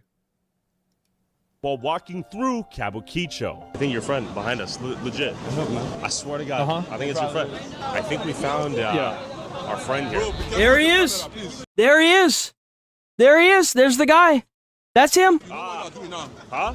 Be careful with your camera. There is camera there now. I see you. Camera? I'm warning you now. What do you mean you're on to me? Onto me for what? Onto me for what? Already trying to start causing trouble. And he's acting this way because as of right now, it's just him walking around, right? But later on, he does get a security team. He does have more people. Have the police come by and just round all these people up and put them in jail. That's what's so crazy to me is like, I feel like this is such a simple solution. You just drive around and you're like, oh, this guy's causing a bunch of problems. All right, come with us. You know, that's what you do. You just go get him. Yeah.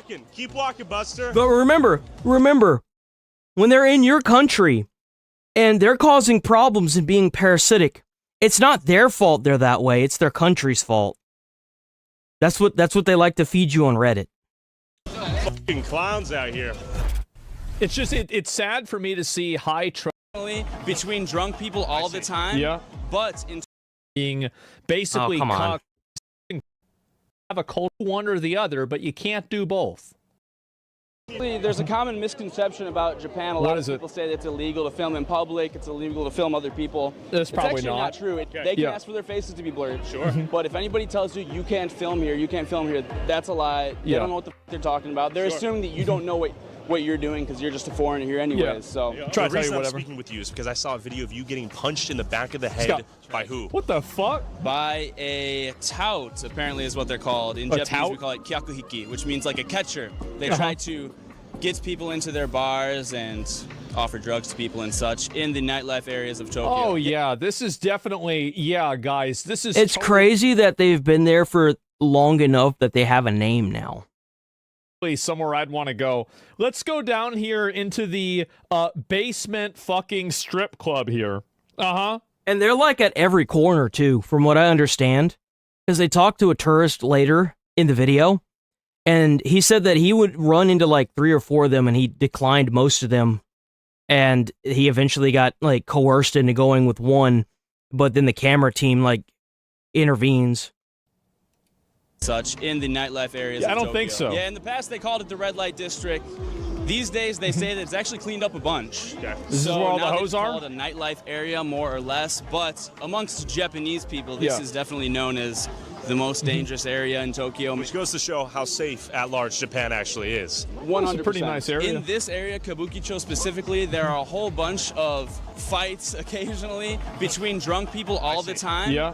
But in terms of people being attacked for seemingly no reason, it often tends to be these I saw this. African tout kyakuhiki guys. Yep. Maybe because the tourists don't follow them into their bars, they refuse their scams, they get scammed out of money and then they fight back and they get beat up, which is really sad, and it's been an issue for many years now. Definitely. Yeah, I mean, what they need to do, as I said, they just need to just go and get the police, round all these fuckers up and get rid of them. Either deport them or put them in jail. I'm actually shocked that Japan is putting up with this. If people are just a public fucking nuisance, if anything. I'm legitimately shocked. Problem. And you know what's really sad is they always try to go to these countries where the hospitality, like Japan's not really known for hospitality, let's be honest here. But like they try to take advantage of these governments that have laxed laws for immigrants, like America, for example. Because they know where to go and how to do their scams. And it's really sad. It's really sad. To my left over here. Yeah. Because these people, these parasites, are going to ruin it for all the other immigrants that are in the world. They are. Don't bother us anymore. You know, and I'm not trying to bother anyone, just like I was in my video. Hey, look, there's another one. Business. Of course. Basically, the guy was really angry that he happened to get in my shot and he didn't want to be on camera. He was barely in your shot too. He was creeping and crawling. He almost wanted it. Yeah, he was mad as fuck, man. News outlets. It's been all over social media. It's nuts. So, from my understanding, look who it is. Oh man. You know it's big time now, guys, because look at this. From my understanding, the prospect of a cheap bar experience, and then what happens next? From the stories that I've heard, basically I made it. Yeah, they made to it. an international club. Because I reacted. They say, hey brother, we speak English. You're probably tired. You're in this country where nobody speaks English. It's difficult. Check it out. You want to meet some foreigners, actually mingle with some people where you can really talk. Yeah. And you think, hey, you know what? That sounds kind of nice. I've been in Japan for 2 weeks. This guy seems really friendly. And you say, yeah, you know what? I'll follow you to your international club or bar. Yeah. You go inside. Uh-oh. And there's a couple different things that may happen. The most common one that I've heard is they tell you one price at the door or something like Then that. they- Drinks yeah. are this much. There's a small door fee. And then they give you the tab, and the tab is much higher. If you try to dispute it, they block the door. They don't let you leave until you pay the tab. And you'll hear So they you'll just read constant This is the thing. They just rob you, basically. So they just go and rob you. stories of people talking about getting drugged. So they That go was these bar- Sora AI? Oh, wait, I thought that was real life. English days later, they women, maybe they're Filipina, maybe they're Thai or whatever. Yeah. They go there, next thing they know, it's 2 days later, they wake up, they don't have their wallet, they don't have their keys, they don't have their passports. All of their stuff was stolen. Even though there are very, very few foreigners here as compared to other countries, still the foreigners here are very, very adamant about implementing their culture here. What the fuck? Fide classic. That bugs me because Redditors? I came here to Absolutely. experience Japan. Can you say something in Japanese? Minasan konnichiwa. You see how this person actually assimilates? He learns the language, he learns the culture, he learns the laws, he assimilates.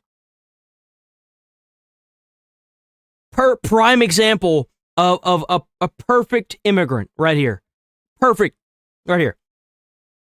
We're getting circled, bro. Seemed pretty good. They're circling us like meat in the Is that water. never on? Fair enough. Should we move? Yep. Yeah, we should. I'm like, I'm Is that a wild I'm never annoyed on? right now that we have to feel. That's the death. That's the death direction. Japan is an incredibly safe country. Wait, so what are these signs saying?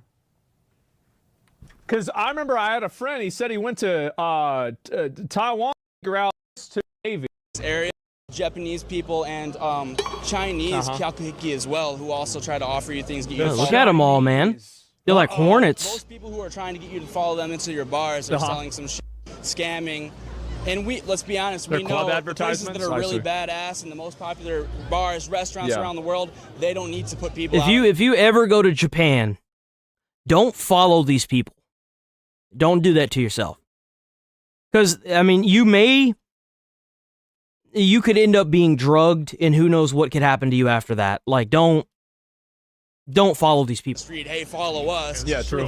The food speaks for itself. People are lined up out the door, Yeah. so yeah. That's true. For clarity, Same with no Austin. joke. As we're walking around here, I'm keeping my head on a swivel. Yeah. With You the have camera, to. you have to. No, you have to, totally. And they're aware of us fully with the camera. Uh-oh. Hey, man, when I was hit in the back of the head, I mean, that dude had a running start. Ran up and hit me right in the back of the head. That's a very dangerous Gave you a area to little be hit. tap. I mean, there's a reason that in boxing and MMA, they don't allow you to hit to the back of the head, so. And if I get hit in the head and I go to the police, what will they say? They will likely say, what were you doing? How did you get hit in the head? Why? What made them hit you in the head? Okay. And then they will say, be safe. This area is dangerous. You should know that. There are streetcars running around occasionally that give announcements that say, be careful, don't follow anybody. This is basically what the police did to me. It's sad that instead of arresting these people, they're using their Chinese, I'm so sorry.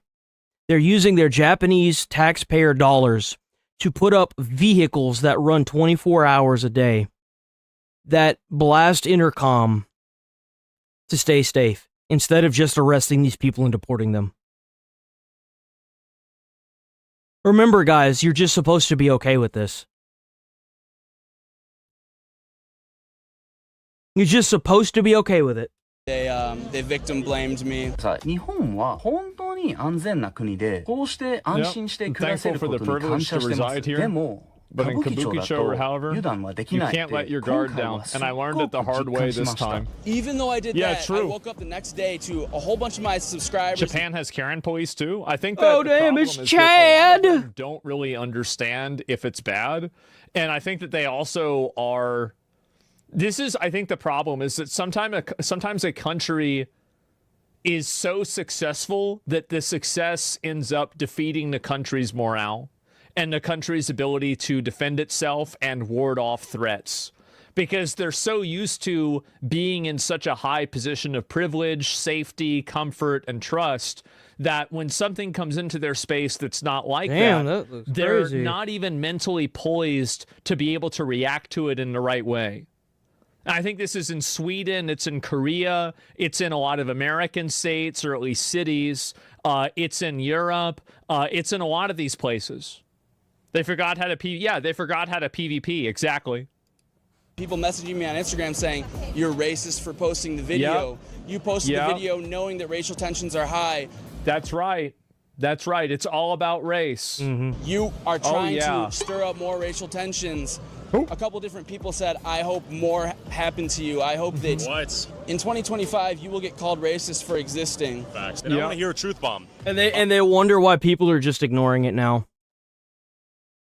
And you know what's sad? These are the same people that are probably sad that Maduro got indicted or captured. Violent things you've seen out here. Who has perpetrated them?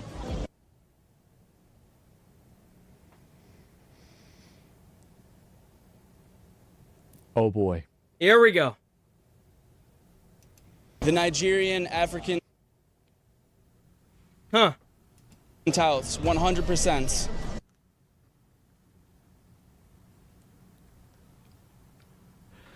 I am so glad that we are in a position now that we can just call this out for what it is. If there's a group of people that are causing problems, just because they're all of the same ethnicity, it doesn't mean that you shouldn't be able to talk about it.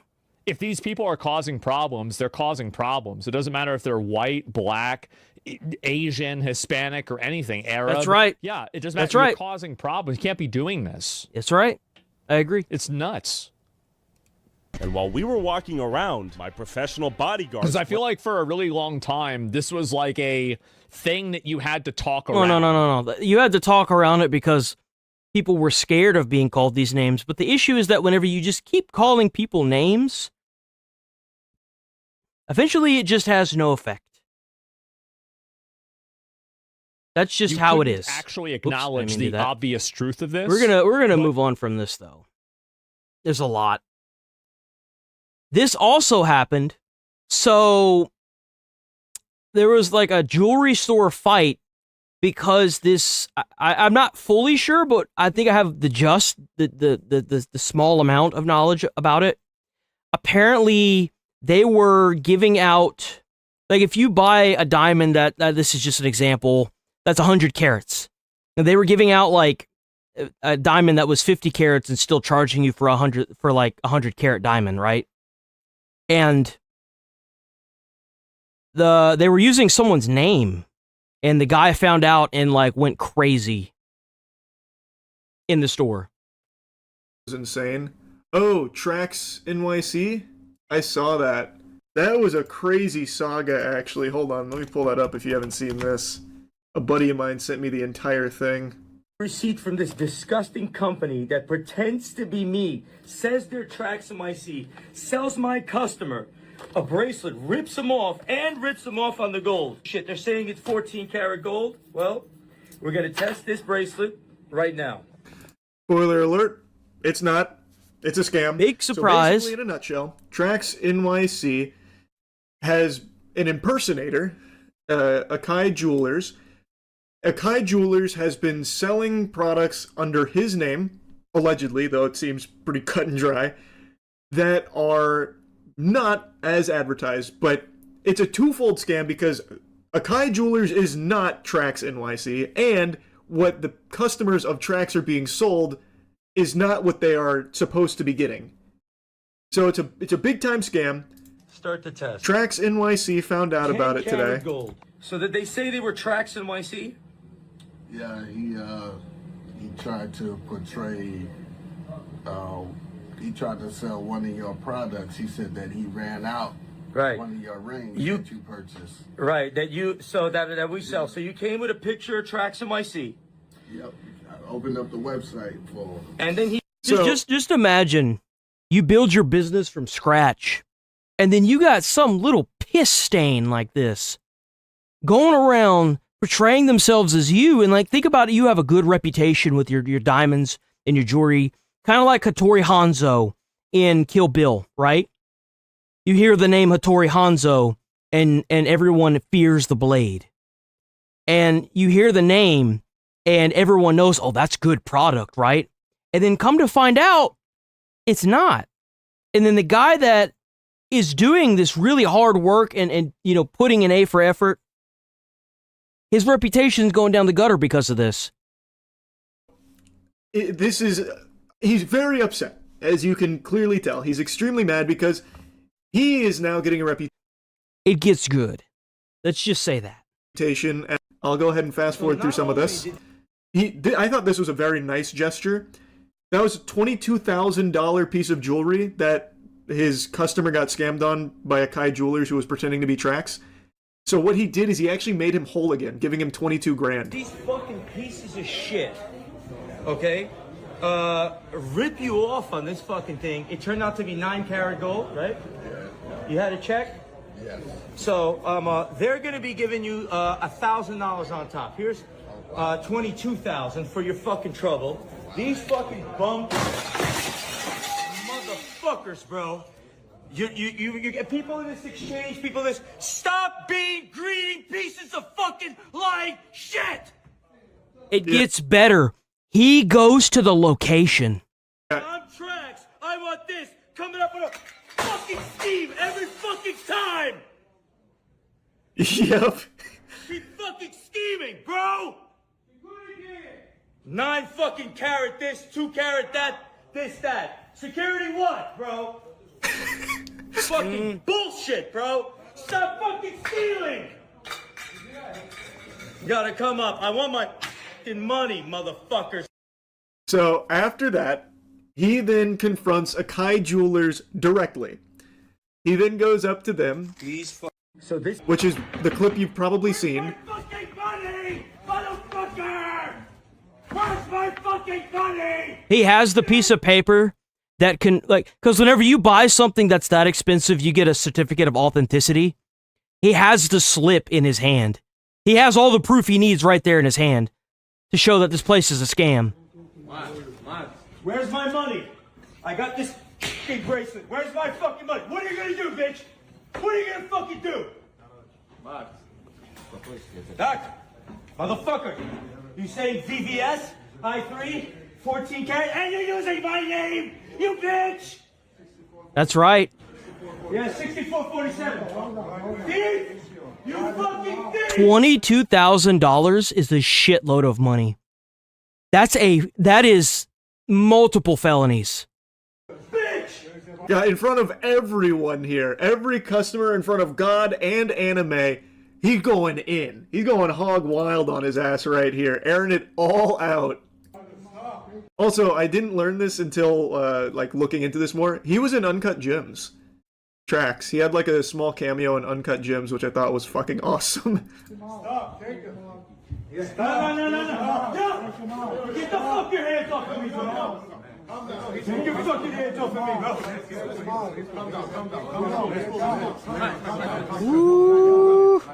Calm down. Yeah, bro. Calm down. You see how they're trying to say calm down? You see how they're trying to say calm down and then no one else is trying to fight him other than that one piece of shit that was there at the board right there? It's because that guy knows he's cooked that was at the board there, and everybody else is realizing what's really happening here. It's a fucking scam. So you think that's where it ends, right? Like, they escort him out, he got all his anger He comes out, back in. Over. That's the end of it. Then maybe he takes legal matters into his own hands here, because, I mean, that's very clearly a lawsuit right there. He is being impersonated by this other jeweler, and his customers are being misled and even potentially scammed. But that's not it. They got into a fucking scuffle. Look at this. Oh, they wildin'. Oh my god. Holy shit! Oh my god. Oh, they wildin'. I didn't see this. Oh fuck. Please. Oh, they wildin'. Oh my god. Oh my god. Oh, they wildin'. Oh my god. They got him by his ear. Do we gotta do something here? Oh my god. So that goes on for a little while. Trax makes a follow-up after the little brawl here in an ambulance. You know why that is? Because he went back up to the same guy when he went back up to this guy right here, and instead of lifting this board, the next time instead of lifting that the next time he came back, the dude spit at him and walked back behind the counter, like literally spit like a llama, dude. Like it went everywhere on his face, and they were about this close. I got this fucking bracelet. Oh, they wildin'. because I showed what thieves they were. So, a cop straight up fucking tried to strangle me with my chain like this. That's how angry these motherfuckers got, because I showed what thieves they were. So, a cop tried to kill me, choke me with my own chain like this, strangle me, jump me, I'm in the hospital. If you're a lawyer who could help out, please DM me. All right, everything they did was so horrifying, so please send me a DM if you're a lawyer. I'm in the hospital, going to the hospital. A crazy saga. Okay. I've seen a lot of his content before, and he's always super passionate about his work, so this is super valid. Full disclosure, I don't know anything about Trax. I learned everything about him today. But based on all of the evidence I've seen, like what's been presented, which seems pretty cut and dry, his anger seems very understandable. Yeah, just think about, like, how much time and effort this dude dedicated to this. Just for some piece of scammer to sit there and take his life's work and try to scam it. Dude, like... You could make an argument that maybe he should have just went to a lawyer to start instead of confronting him directly and going, like, ballistic. No, because you gotta, like, discredit them ASAP, man. You can't wait for months of, like, legal battles, dude. You gotta, like, go to where they're at and discredit them, like, straight up. But, I mean, if your reputation's being dragged through the mud without you even knowing about it because another company or another jeweler is copying you and selling... And think of it this way. If you do this, and... It's gonna make the people that think that they're just gonna make another frickin' brand off of you think twice about it. Like, they think of it that way.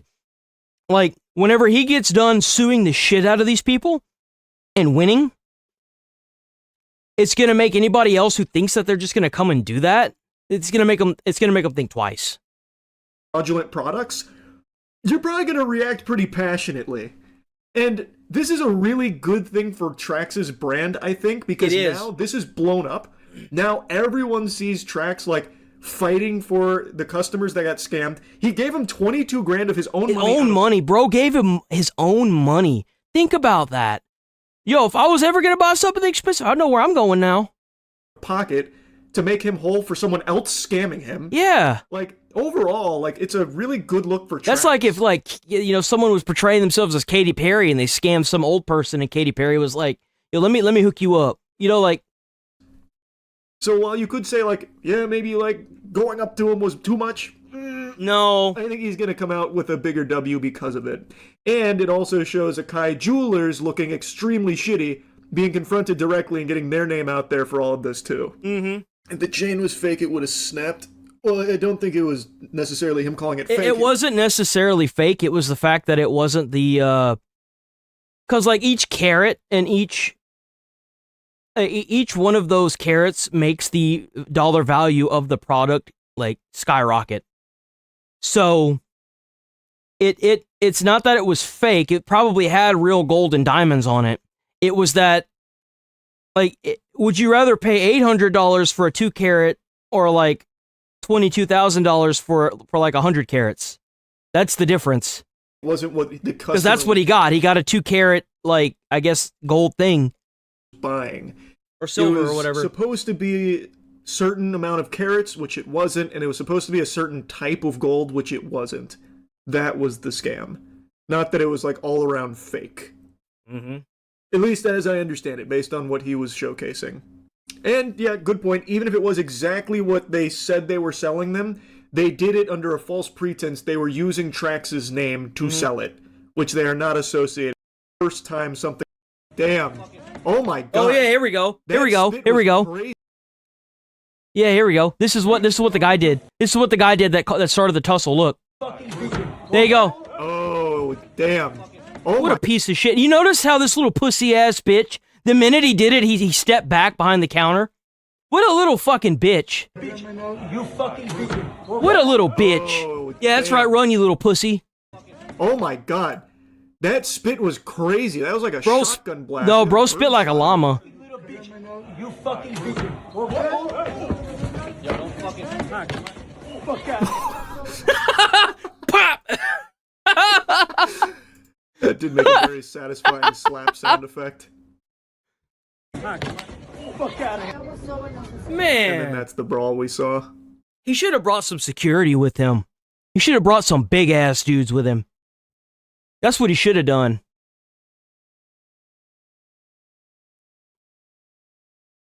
Damn, man.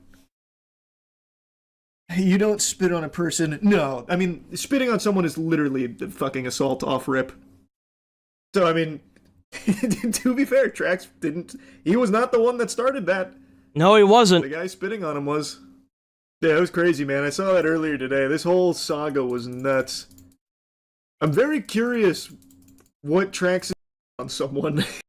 And when he got spit on, he fucking threw that thing up, but the bodyguard pulled him away. He's literally ripping it up, and the bodyguard pulls him away. That man... Oh, that man was about to get his ass beat. Look at the way he like, don't touch me. Don't touch me. Little bitch. Speared by Trax. That guy was going to get his ass beat, bro. The slap. That slap was so satisfying. Pop! Yo, W Trax.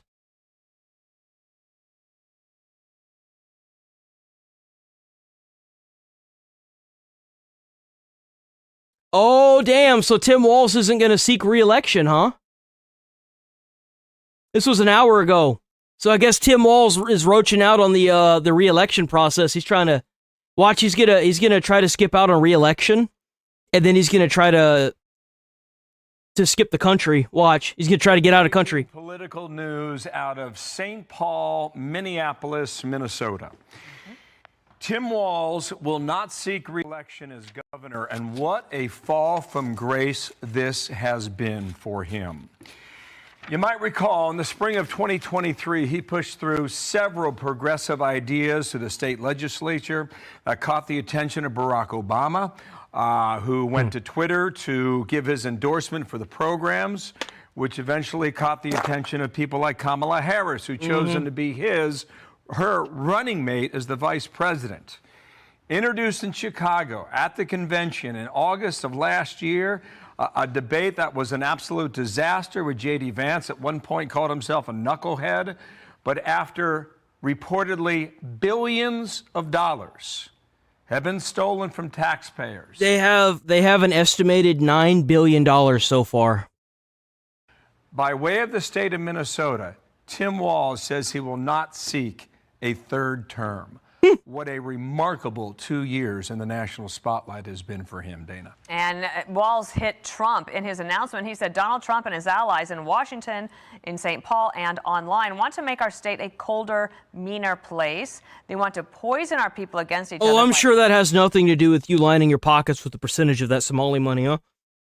Attacking our neighbors. And ultimately, they want to take away much of what makes Minnesota the best place in America to For raise scammers. The best place in America for scammers.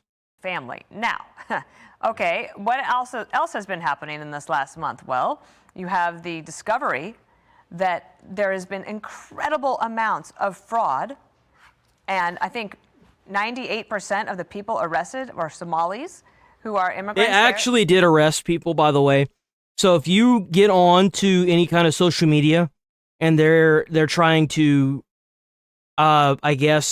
defame Nick Schmaltz on anything, please be aware that people have actually been charged and they are in jail now because of the independent journalism that he did down in Minnesota. People have gotten arrested. They are now in jail. So it was not fake. It was real. It was very much so real. When the FBI investigated it, they found evidence. So it's done. In the state, they were taking COVID funds and basically and Medicaid funds and stealing them from the American people under his watch or his lack of watch. Now remember, Kamala Harris chooses him as the vice presidential choice, partly because he couldn't conceivably upstage her. She says in her book that she didn't want to go with Josh Shapiro of Pennsylvania, who because he was Jewish. She actually says this, okay? And then she goes with Tim Walz, and he was a disaster from beginning to end. He also has a lot of confidence in himself, but I think that it was very clear to him after he had some discussions over the... So now that he's not running for re-election, we need to put him in jail. We need to put his ass in jail. weekend that he would lose. He was a drag on the Democratic Party. No, he would have. Nationally, and the best thing that he could have done for the party, actually, and probably for him and his family, is to take this action today, which is to decide not to run for re-election. So the initial reporting suggests $1 billion has been stolen. Since then, that number's gone higher. It's higher. Now, if he really truly believed he didn't do anything wrong, I feel like he would have ran for re-election. But let's be honest here. There's no way that you lose over $9 billion and you don't know something's going on. I wonder how much of that money is in his pocket right now. Hi, we don't know where it ends, and there are suggestions that it could be similar in other states. Mary Catherine Ham joins us now with an initial reaction. MK, good morning to you. What do you think? Tim Walz? Well, I was reliably told that he was a great fraud fighter, and that in fact the fraud was minimal or not happening. So I'm confused about how it suddenly became a fatal blow to his campaign. And I'm What a better way to campaign for something that you want to do. He probably originally, whenever he got into office, didn't want to do that, but then he realized he could make a lot of money if he did. That's probably why. not confused, because the fact is that the numbers were gigantic. This is perhaps unprecedented amounts of fraud, and he does have to answer for it because he was on watch the entire time. And I think it's unlikely given You know what's crazy? As I remember Asman talking about how, like, he has a friend that's from Israel, right? And he said that his friend always used to try to be like, your government's easy to buy. And he's like, our government's better. And let me explain to you why that is. It's because the Israel government, even if it's one person, he has a mass amount of wealth. He can't be bought. He already has wealth. He already lives in luxury. You can't buy somebody or give somebody something if they're already living in luxury and wealth. But you can corrupt somebody who isn't. Think about it that way. If you were if you were raised in poorness, right? And you were brought up in poorness, you get to a certain age where, you know, let's say Tim Walz got elected when he was 35, right? The minimum, 35. And he realized how much he was going to be making at that job. And then, you know, he spent 10 years. Let's throw a number out there. 10 years. And he realized that he's still struggling to make ends meet, even as a representative, right? And then a little blue birdie hops up on deck and says, tell you what, you do this for me, and I'll give you millions. It'd be kind of hard not to take that. Any normal person would crack under that.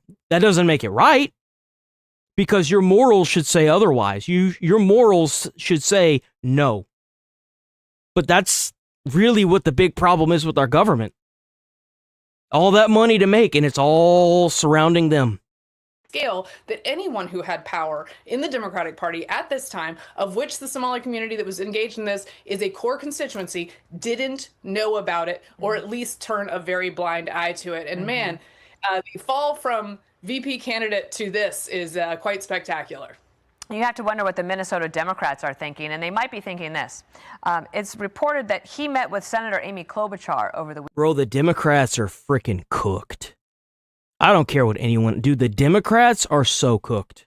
And Senator Klobuchar has been trying from Washington, saying back home, you've got to get a handle on all of this. She is considering a run for governor. Perhaps they met and she let him know that he would lose in a primary to her. Yeah, I mean, look, I think she would be a better choice than Tim Walz. She seems like the kind of person who wouldn't put up with this. But again, I would say anyone who was in power in the state of Minnesota had to know that some of this was going on. Whistleblowers were being very upfront about it. Folks, as you see from New York Times reporting and elsewhere, said basically the 2020 mind virus kept us from pointing out that this was happening because we were afraid, because it was happening in marginalized communities, we couldn't stop them without being called racist. That is a right, and some, in fact, who were accused. It's difficult. That's crazy, dude. Like, think about that, though. Think about how crazy that is.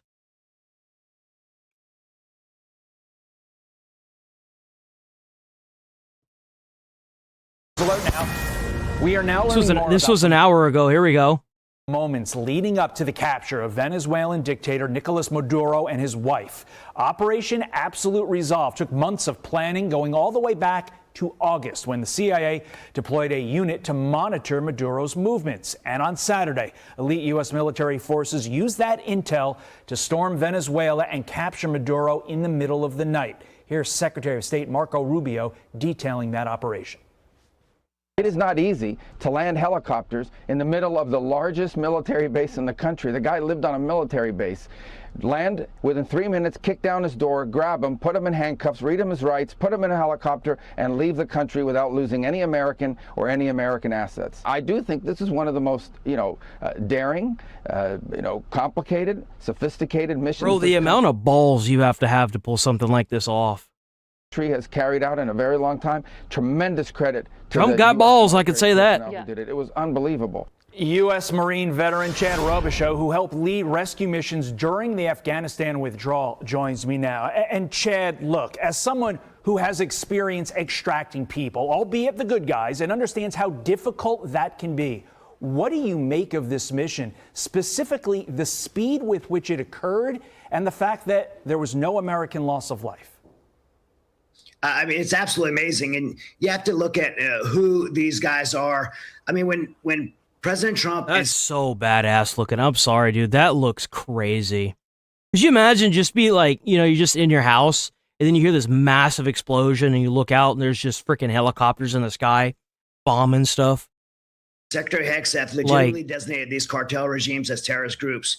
Now you have the ability of Joint Special Operations Command partnering with our elite intelligence agencies. And when you have a commander-in-chief and secretary that'll get behind them and let them actually do their job, there's nowhere in the world our adversaries can't hide. And the world just got a demonstration of that. These guys prepared for months. They're able to, I mean, you're talking about Delta Force, SEAL Team 6's assaulters. They're able to go in at any moment, anywhere in the world. But the fact that they had time to prepare with intelligence from the CIA and prepare for this shows how precision they could be. And it's not just JSOC's, not just about Delta Force or SEAL Team 6. You're talking about the full capabilities and most robust intel networks in the world with the most logistically capable units that support those units to put them on targets and do exactly what they just did.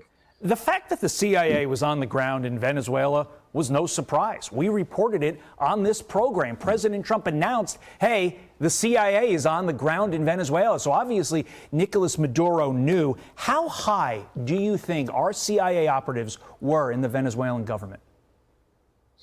Oh, I mean, I think they were embedded all at the top. I mean, you're not just talking about CIA employees. You're talking about the network of intelligence and human intelligence and resourcing that we have.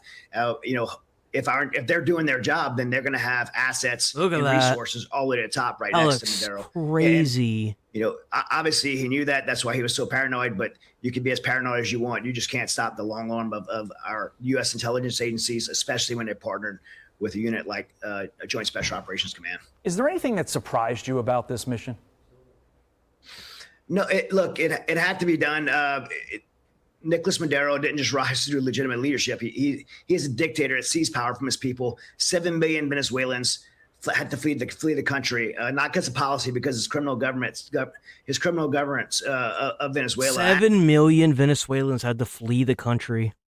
Had to flee Venezuela.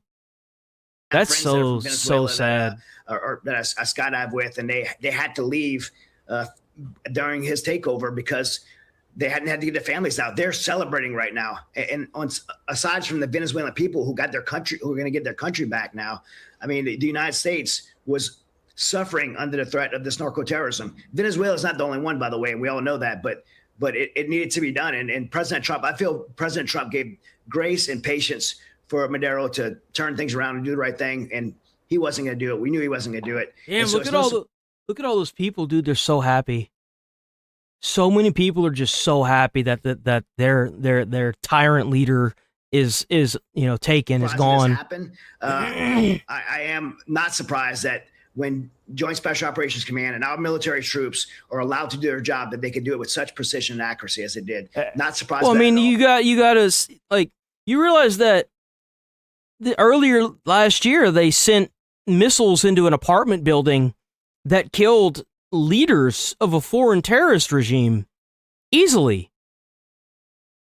Like, you think I'm kidding whenever I say that we have the most advanced military? Like I said, Maduro should be thankful he's not dead, because if Trump wanted him dead, he'd be dead. It's even more a show of power that he was able to do all of this and get the leader of the actual president of Venezuela without even hurting him. Like, the sheer scale of the operation, the months of work, like, holy shit. They've been handcuffed for so long. It's so amazing to see a commander-in-chief lets them do their job. This absolutely speaks volumes about the coordination and leadership at the Pentagon. I mean, look, we have it on our screen right here. What it took to pull this off. You mentioned the CIA. They provided the intel, surveillance, target tracking. Then you have the Delta Force precisely rehearsed and executed the raid. They built literally a replica of Maduro's home. Think about that. And then the Night Stalkers flew in on very low altitudes to that location. Remember, that's the same group that supported the 2011 raid on bin Laden. Quickly, before we let you go, obviously, men and women did this mission. Without them, we don't have it. I want to talk quickly about the equipment, because this equipment took fire and it did not come down. It stayed in the air. Yeah, one of the helicopters actually got shot. Everybody to where they needed to get to safety. What can you tell us about the equipment that was used in this mission? Well, I mean, like you said, the Night Stalkers who went in, I mean, they're going to have the best aircraft in the world. They're going to have the best equipment. But one of the things you mentioned is the best equipment for preparing. I've seen at some of these elite units, the training rooms where you could add modular walls and move walls around. You could get schematics through intelligence or through architectural records of a room, a building, a ship, a vessel anywhere in the world. And you could rebuild that facility and rehearse in the real scenario that you're going to be presented with when you go through and you breach through a door. So these operators have the facilities that they have, the training equipment they have, not just what you use in the mission, but having our military funded correctly and be able to train properly. And then when they actually get on target using the best equipment is why it's so important. It's why you hear veterans like me preaching or cheerleading when we get our budgets properly distributed to our military troops. Dude. So they can actually train to be able to do something like this when it's time to do it. The capacity of the United States military never ceases to amaze. Chad Roberts Show. Thank you. Thanks for your insight. That's just crazy, dude. I don't know if I'll do another full playthrough of a game on the channel. I mean, I'll definitely do like a first day release with some games, but I don't think I'm gonna fully play through a game, if that makes sense. Let me use the bathroom.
Oh yeah, no, we do need a game from the Maduro thing.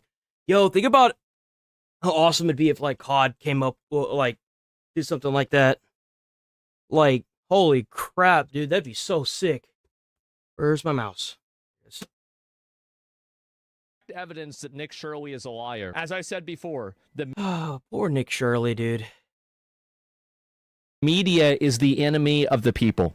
I say it over and over and over, and it only becomes more and more true. This is ABC Learning Center in Minneapolis. They have to learn ABC and numbers. Director Ahmed Hassan gave WCCO a tour after finding his daycare in the national spotlight. Director Ahmed Hassan gave WCCO a tour after finding... Hold on. It's direct evidence that Nick Shirley is a liar. As I said before, the media is the enemy of the people. I say it over and over over, and it only becomes more and more true. I count like maybe 4 students in that that little classroom right there. How are there only 4 students whenever you've got people signed up for like 99 people? You've got, so you're getting taxpayer money for 99 students or 99 people attending that daycare. Where are all the kids? With that many kids, that place should be like a bustling mini metropolis. And you've got 4 people or 4 kids sitting on that carpet. Where are the rest of the kids? This is ABC Learning Center. I count 1, no, maybe not even 4. It looks like there's 3 kids, 1, 2, 3, and then like 1 adult. They have to learn ABC and numbers. Director Ahmed Hassan gave WCCO a tour after finding his daycare in the national spotlight. All right, we've arrived to ABC Learning Center. In a now viral video, right-wing YouTuber Nick Shirley claims... This was before people got arrested, by the way. Now that people have gotten arrested, they're not talking about it. YouTuber.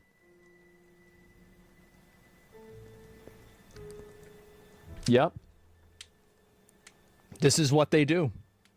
It's all about framing, misrepresentation, dishonesty, lying, everything else like that. This is what they do every single time. And I just want you guys to see this because it just happens over and over and over. Nearly a dozen daycare centers in Minnesota are taking public funds but not providing a service. Yes. He says ABC Learning Center is one of them. You know what I feel? Because it just happens over every honest. This is what I would barely even into this video. YouTuber.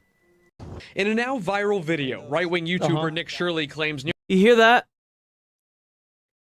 It's not independent journalist Nick Shirley. It's right-wing YouTuber Nick Shirley.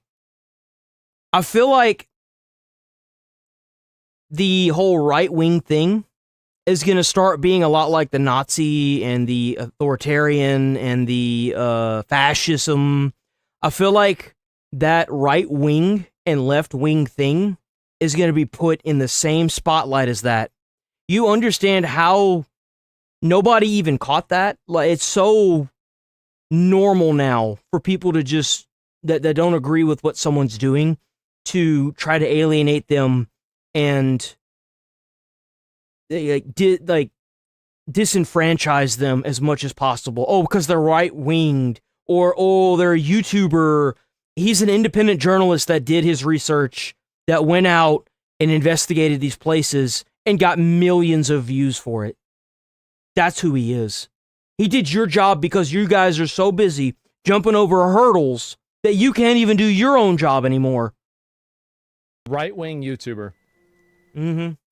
Nation, dishonest, and... Dozen daycare centers in Minnesota are taking public funds but not providing a service. Yes. He says ABC Learning Center is one of them, knocking on the door in mid-December. I would like to check a child in the daycare. Hassan says his employee didn't respond because Shirley was in how is it that you knock on a daycare and you say, I want to check my son into daycare, and they say, why? What the hell? Well, when have you ever walked up to a daycare, number one, the door being locked and there not being a receptionist, and number two, you open the door and you don't hear screaming kids everywhere? Like, usually whenever you go to a daycare, that place is filled with life. My mom used to work at a daycare. I know exactly what it's like. You know why she worked at the daycare?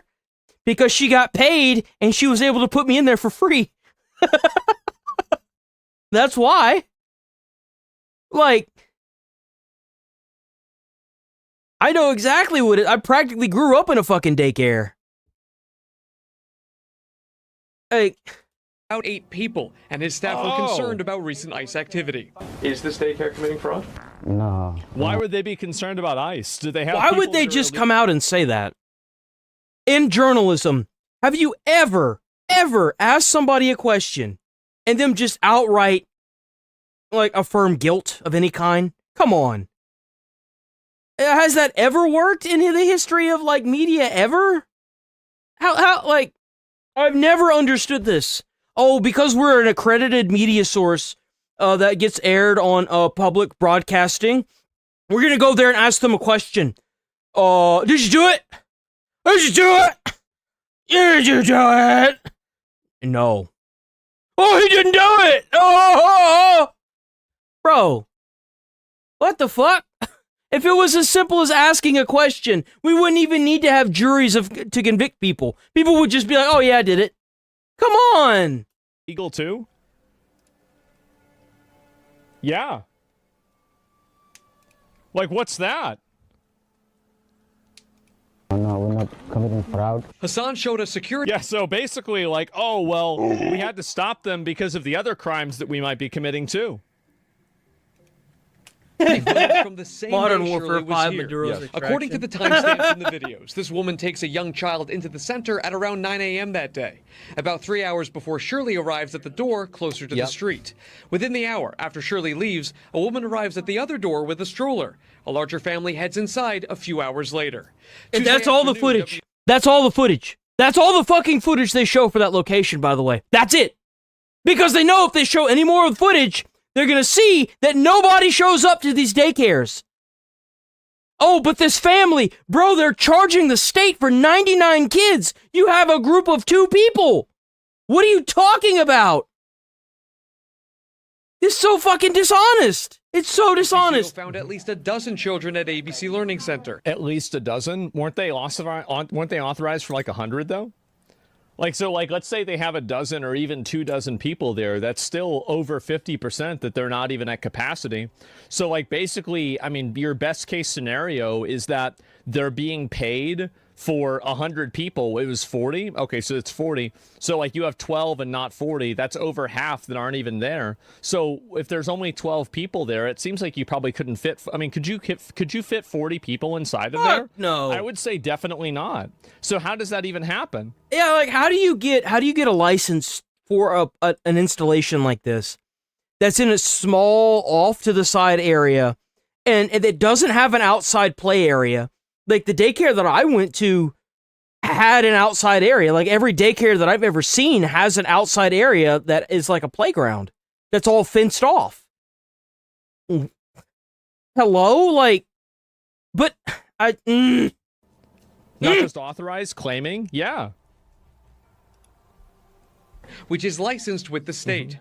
Records show Minnesota officials last visited the daycare in November, noting some corrected and ongoing violations related to day-to-day operations, but no record of fraud.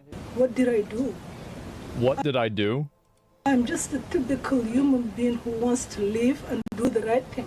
See, this is the kind of, like, slop messaging that just totally... Remember, boys, remember, while they're using this to get themselves mansions, by the way, this has been used on, people are using this to afford mansions right now in the U.S. that are worth millions of dollars. They are licensing them out as daycares. And guess who comes strolling out of that house whenever you go and knock on the door and ask them who their license, how many kids they have there? Somali immigrants. They're living your American dream while they bend you over the coals and take all your taxes. This is the reason why you'll never be able to afford anything in your life, no matter how hard you work. Because there's always somebody that's willing to abuse the system to get an advantage that you are playing a game that's built for you to lose at. Remember, laws are there to keep people from winning because they figured out an exploit and it had to get patched out. So this is an exploit that needs to get patched the fuck out. It's a problem. Whenever you go and bust your ass for 12 hours a day and you get all your money taken away from you in taxes just for some piece of shit that came from a foreign country to sit here on benefits that don't even really should be going to them. It should be going to American citizens, period, that are taking these benefits, using the American system to take taxpayer dollars pretty much indefinitely. They've taken billions of dollars doing this for the past, like, damn near, what, 10 years now? Since 2011? Is what I've heard. Yet you struggle and you can barely afford rent and groceries every month. Living paycheck to paycheck. And they in a fucking mansion. They live in your American dream. Corrupts the mind of a Karen. Like, that whenever a Karen hears something like that, she starts feeling bad, and it's, oh no, no. Oh, and yet you're expected to feel bad for these people. Get the fuck out of here. You realize that the working wage for retirement they're talking about bringing it to the age of 70 or 75? Could you imagine working yourself 12 hours a day until you're 75? 75. And they don't even have to do anything. They just come here and start collecting benefits. They didn't serve they didn't serve this country. They didn't do shit. God, everybody's human, everything's fine. And it's this emotional weaponization that happens. And that's the reason why things have gotten so bad. It's the Karen kryptonite, exactly, is that they can't go against this because it could make them feel bad. It's all about their feelings, the way that they feel, what they're thinking about like that, and that kind of stuff. That's their main focus and their main goal. Of kids to feel. Yeah, it's complete emotional manipulation, and Karens just fall for it like it's nothing. It's so easy to control them, it's embarrassing. Umi Hassan, the daycare's current owner, believes these latest fraud accusations are political. Both she and Hassan are Somali Americans. Well, they are political. I mean, it's true. We pay our taxes. We do whatever we can. It has to be political. You know why? Because the government's the government itself is a political in nature. And when you scam taxpayer dollars from the government, well, guess what? By nature, it's political, you fucking idiot. Law-abiding citizen. They do everything you can to be a law-operating citizen. Why the fuck are boomers still watching this trash, man? How the fuck you sit down as a boomer and watch this garbo? What the hell, man? Uh-huh, right. At the same time, when one Somali does something wrong, we all get collective punishment. With Shirley's video... Why is it that so many of y'all are doing it? How come it is that every daycare this guy went to was all Somali ran? How? There wasn't a single white person there. There wasn't a single Asian person. There wasn't a single black person. Well, I mean, African American. I really don't like that term. You're an American, bro. Like, if you're born in America, you're a fucking American. I don't. Ugh. Exactly. How's the timeline match up? Nick showed up at 9. They show up with kids an hour later, but the place doesn't open until 2 p.m. They even fuck that up. Guys, again, you should not even engage, like, to the extent that you try to engage with these people. It's like getting in a fight with a porcupine. Like, if you're, it's a different place. Well, either way, it's just, you do not even engage with the facts that they're putting out there because they're just lying. No, they're going to pick the one thing. They're going to pick, like, that's what I keep seeing a lot online is, well, he went outside of their operating hours, but he went to locations that had people there, and they got kicked off the site. What daycare, legitimate daycare, have you ever been to where you get kicked off the site for just being there and asking to put your kid in? Since when? Hello? Whatever they say, whatever their explanation is, it's just bullshit. Oh, let's just pick this one site where they were closed and let's go and, like, ask them questions. And it's like, okay, well, what about the other sites that he went to? What's your excuse for those? You shouldn't. And take what it daycare is open at 2 p.m. anyway? Even for a second. So really, I mean, debunking this, like, I mean, are we really going to debunk some like fucking brain dead? These are people that can't even figure out how to change a sign. Like, what are we doing here? Yeah, they had the sign misspelled. It said leering. Approaching 2.3 million views on YouTube alone, they say Yeah. they are getting non-stop phone calls harassing them. I was looking for a place. That's adorable. They looked up the most recent video. He reposted that video at least 5 times on Twitter, and it got over 250 million views. People are now going to these places, like I said they would, and blowing their shit up. They are blowing up the call volumes. Whenever you try to call these places, it goes straight to Tim Walz's like the government office or whatever.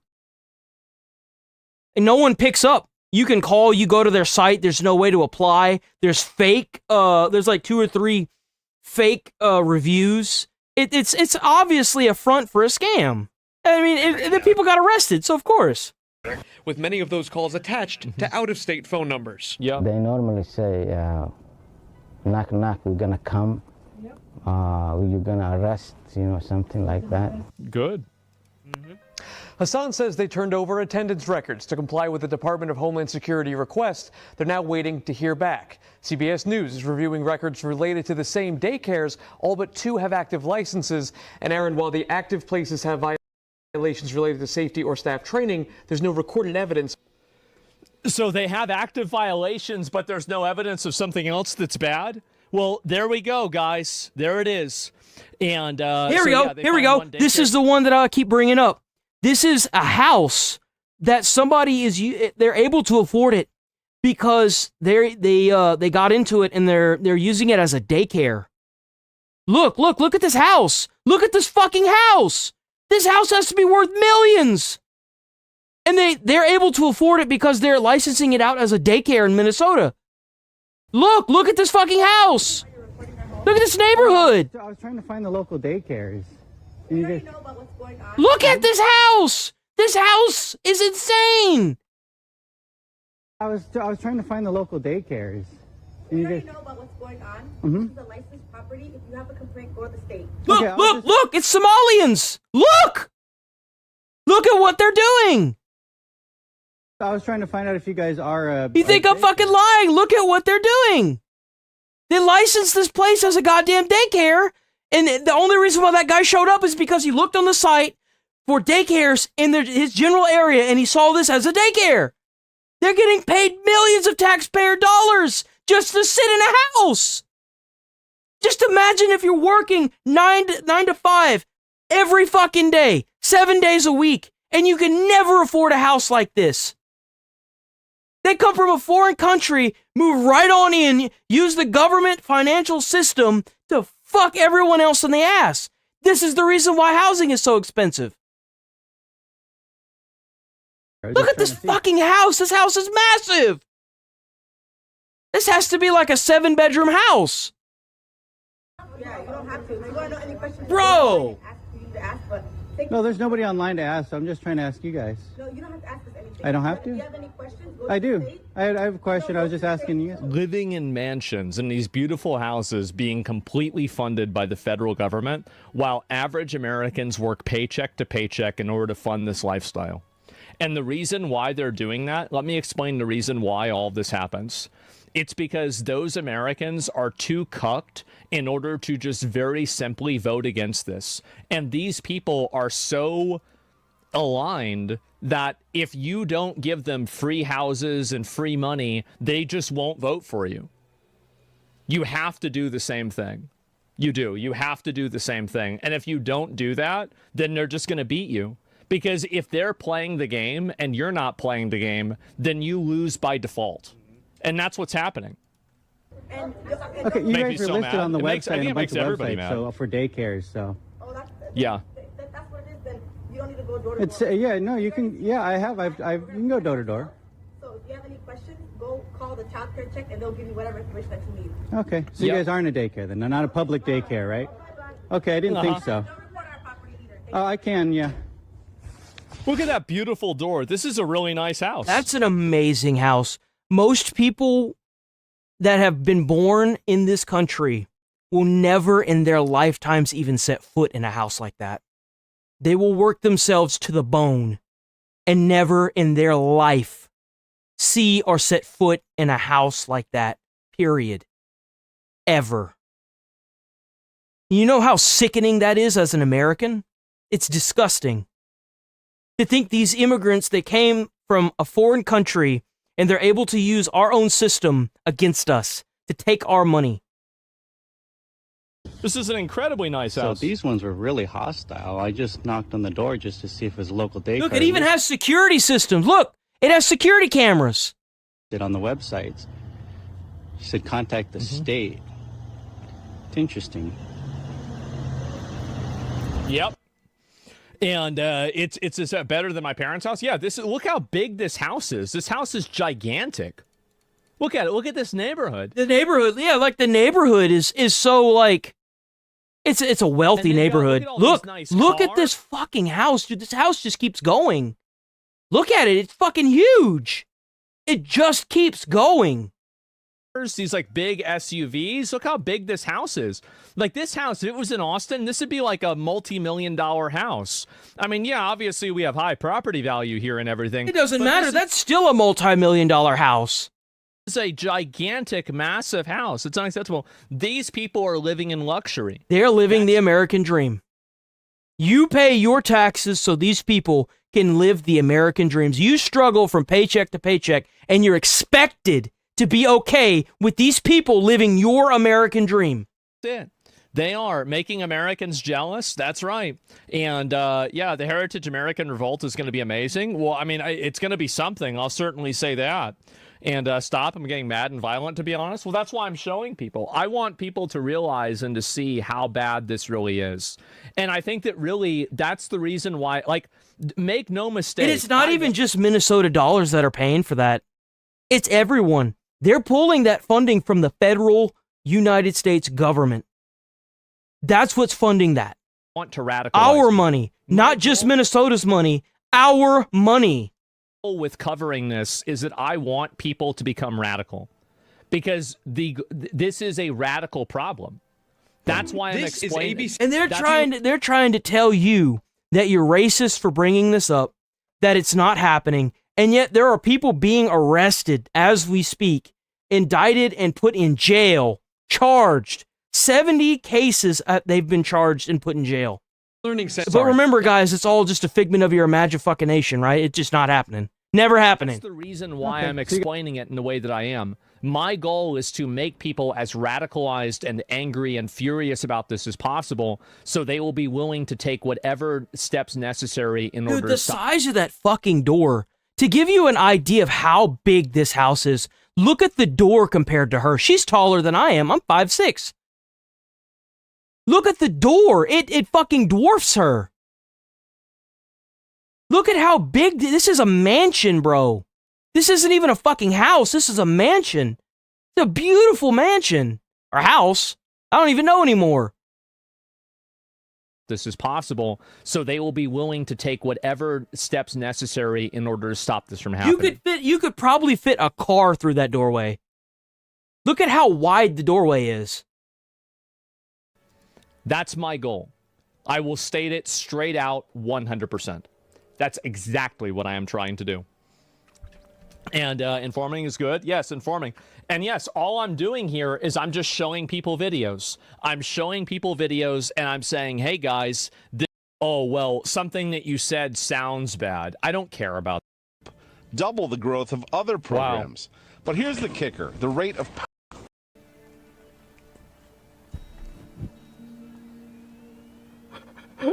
Not another one.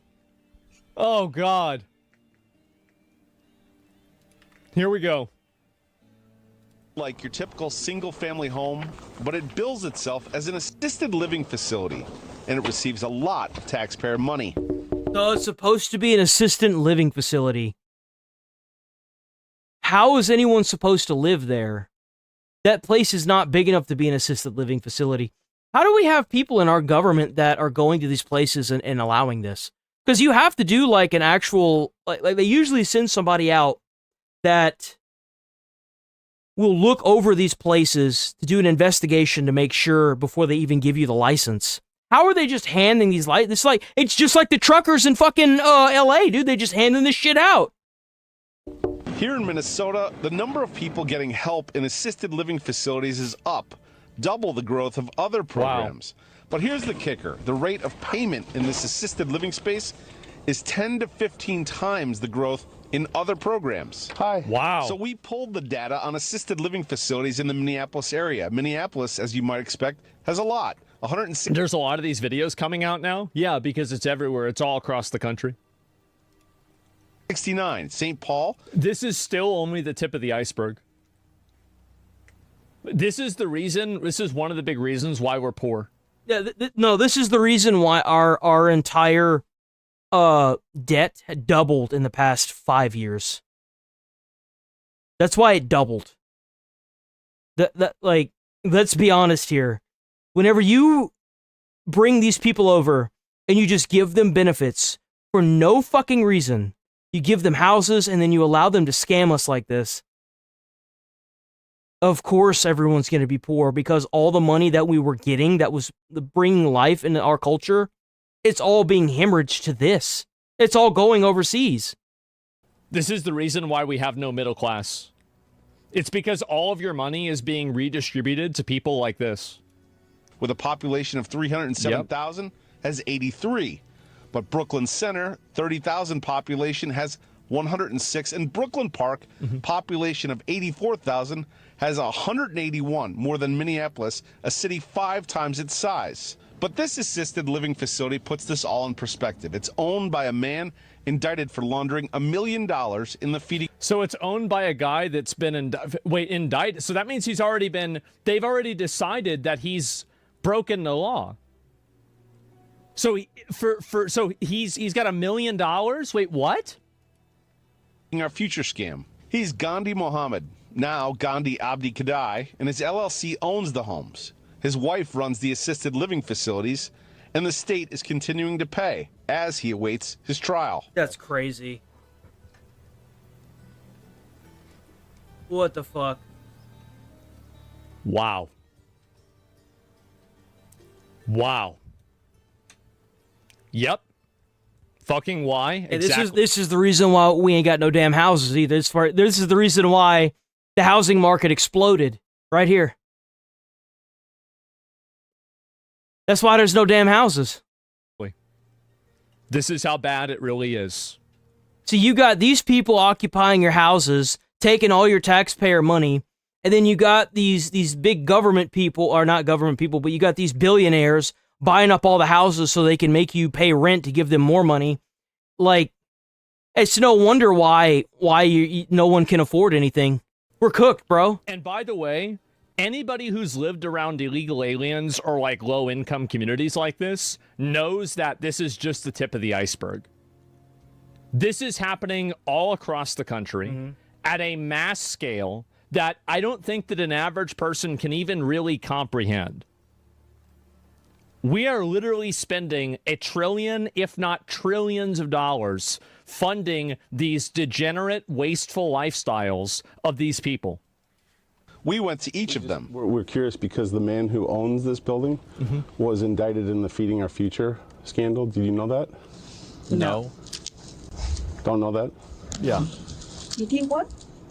Do you know the Feeding Our Future scandal? The scam that was, there's all these... And do you remember how, Destiny was using the Feeding Our Future scandal as an evidence for the Biden administration doing a good job at actually stopping the fraud? But then here's a person who got indicted for it, who's still scamming, and he's living in a house that's being paid for by the government. At least his wife is. He was. You know what's sad is that he's moving from one government paid house to another. It's sad, isn't it? There's a lot of people that they spend so much time reading and researching things and trying to look at data that they convince themselves that what they can't see in plain sight, what they're seeing in plain sight isn't real. It's very obvious what's happening here. It's completely obvious what's happening.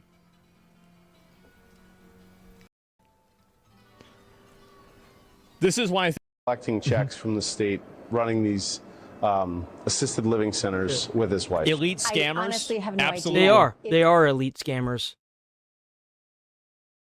Is there anything else in this? What is this? Security? Were involved. Mostly Somalis, and more than 60 people have been convicted. Now you Boom, have look at that. this viral video getting actions. Well, the fraudsters got away with it all and provided the receipts and collected boatloads of cash from us, the taxpayers. More than 90 people have been charged in the schemes. It's like, I would ask a person like this, like, do you really think that it was 90 people that were involved? No. Mostly way Somalis. more than that. Way more than that. And more I than would say like quadruple. 60 people have been convicted. Now you have this viral video getting traction online. It's from Here we go. influencer Nick Shirley, and he visited several daycares, Somali-owned daycares in the Twin Cities, and basically accused them of doing the same thing. No, he didn't. Running these sham operations where kids didn't show up, but still billed the federal government and collected millions of dollars in Medicaid funds. We visited those sites too, as did state inspectors many times over the last 6 months. And they're all closed. And you know what's crazy? Is they had so many violations that they got closed. You know why? Because they're fucking fraudulent. And you know what happens? Is they reopen under a new name with the same owner. How daft can you be? Facts on the ground tell a different story. Never listen to these people. They're just lying to you. Yep, they're just lying. Any mainstream media that's coming out and talking about this is just lying. Yeah, they're in on it. They're complicit. You have to understand that they want this to be okay because the goals that they have align with making sure that the country is continually overrun by third worlders. And if you're wondering why, it's because they help get votes. That's why. There is a new system in Minnesota that allows you to vouch for up to 5 people as you vote.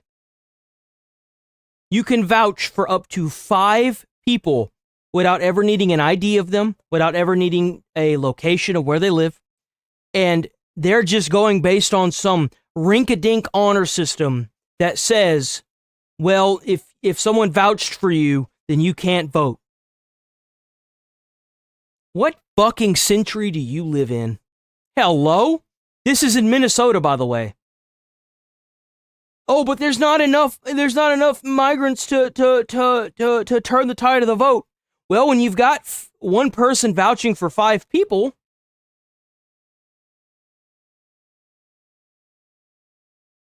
I'd imagine it does.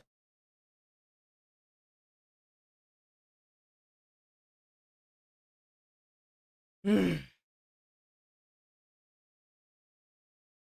right, we gotta watch this and probably roll. I can't hear this. I think this one has a lot of firefighters in it, dude. Check out Midwest Safety, Midwest Safety. Hell yeah, Midwest Safety. Officers and firefighters in Rock County, Wisconsin respond to a catastrophic multi-vehicle crash on the highway, resulting in a car being split completely in half by a snow. God damn! Bro! That thing looks like a crumpled up paper ball. Plow as a multi-casualty incident. Bro, like, how fast were you going with that snowplow, bro?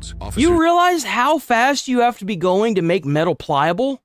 Like that? Like, holy crap. Need to find out what exactly happened. He had to have been going, like, over 60. There's no way that snowplow wasn't like, either that or the car.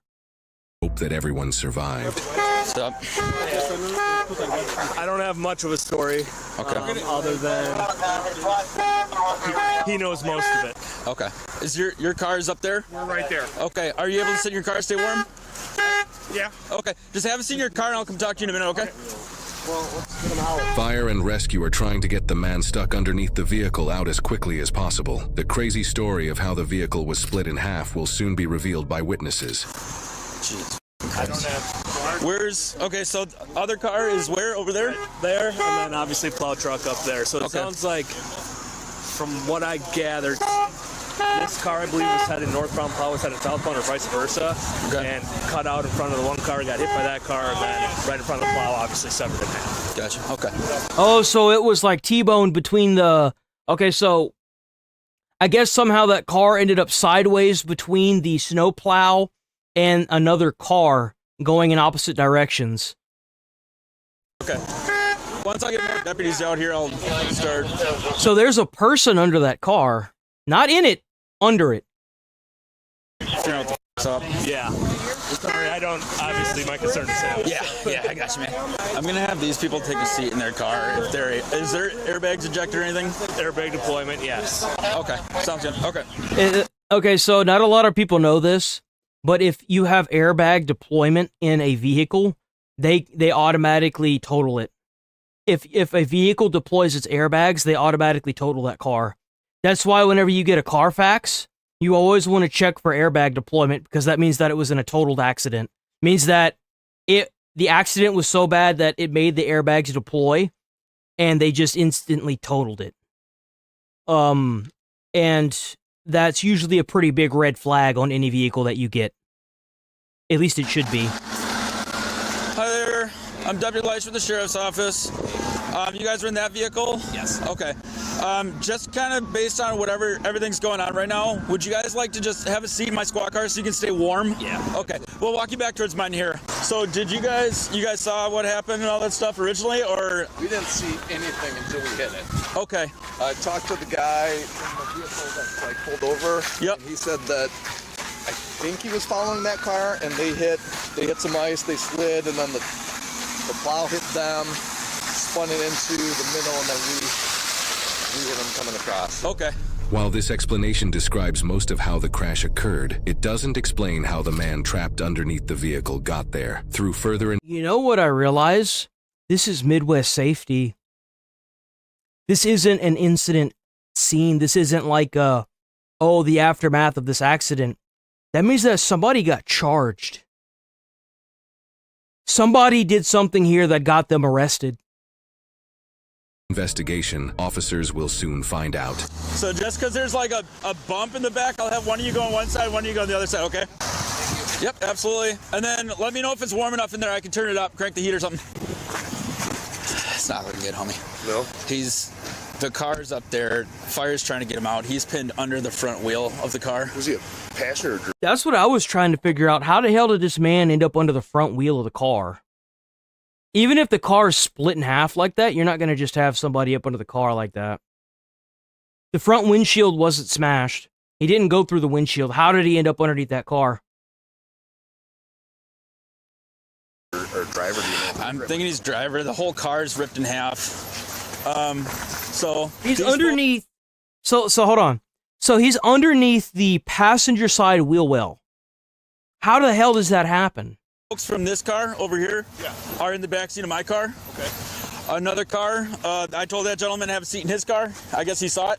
Oh. Okay. And then the plow truck's in front of him. So once we get this guy out and all that shit, then we can tag team it or whatever you want to do. Yeah. Is your car unlocked? Yeah. We're just going to check on the two. Yeah, they're in the backseat of the Charger. It should be unlocked.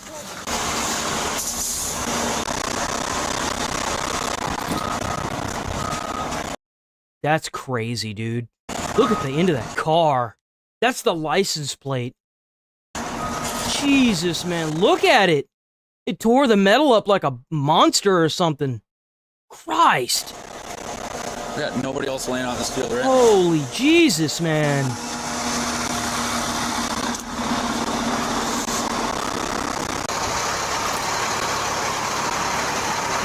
What is that? Is that from the car?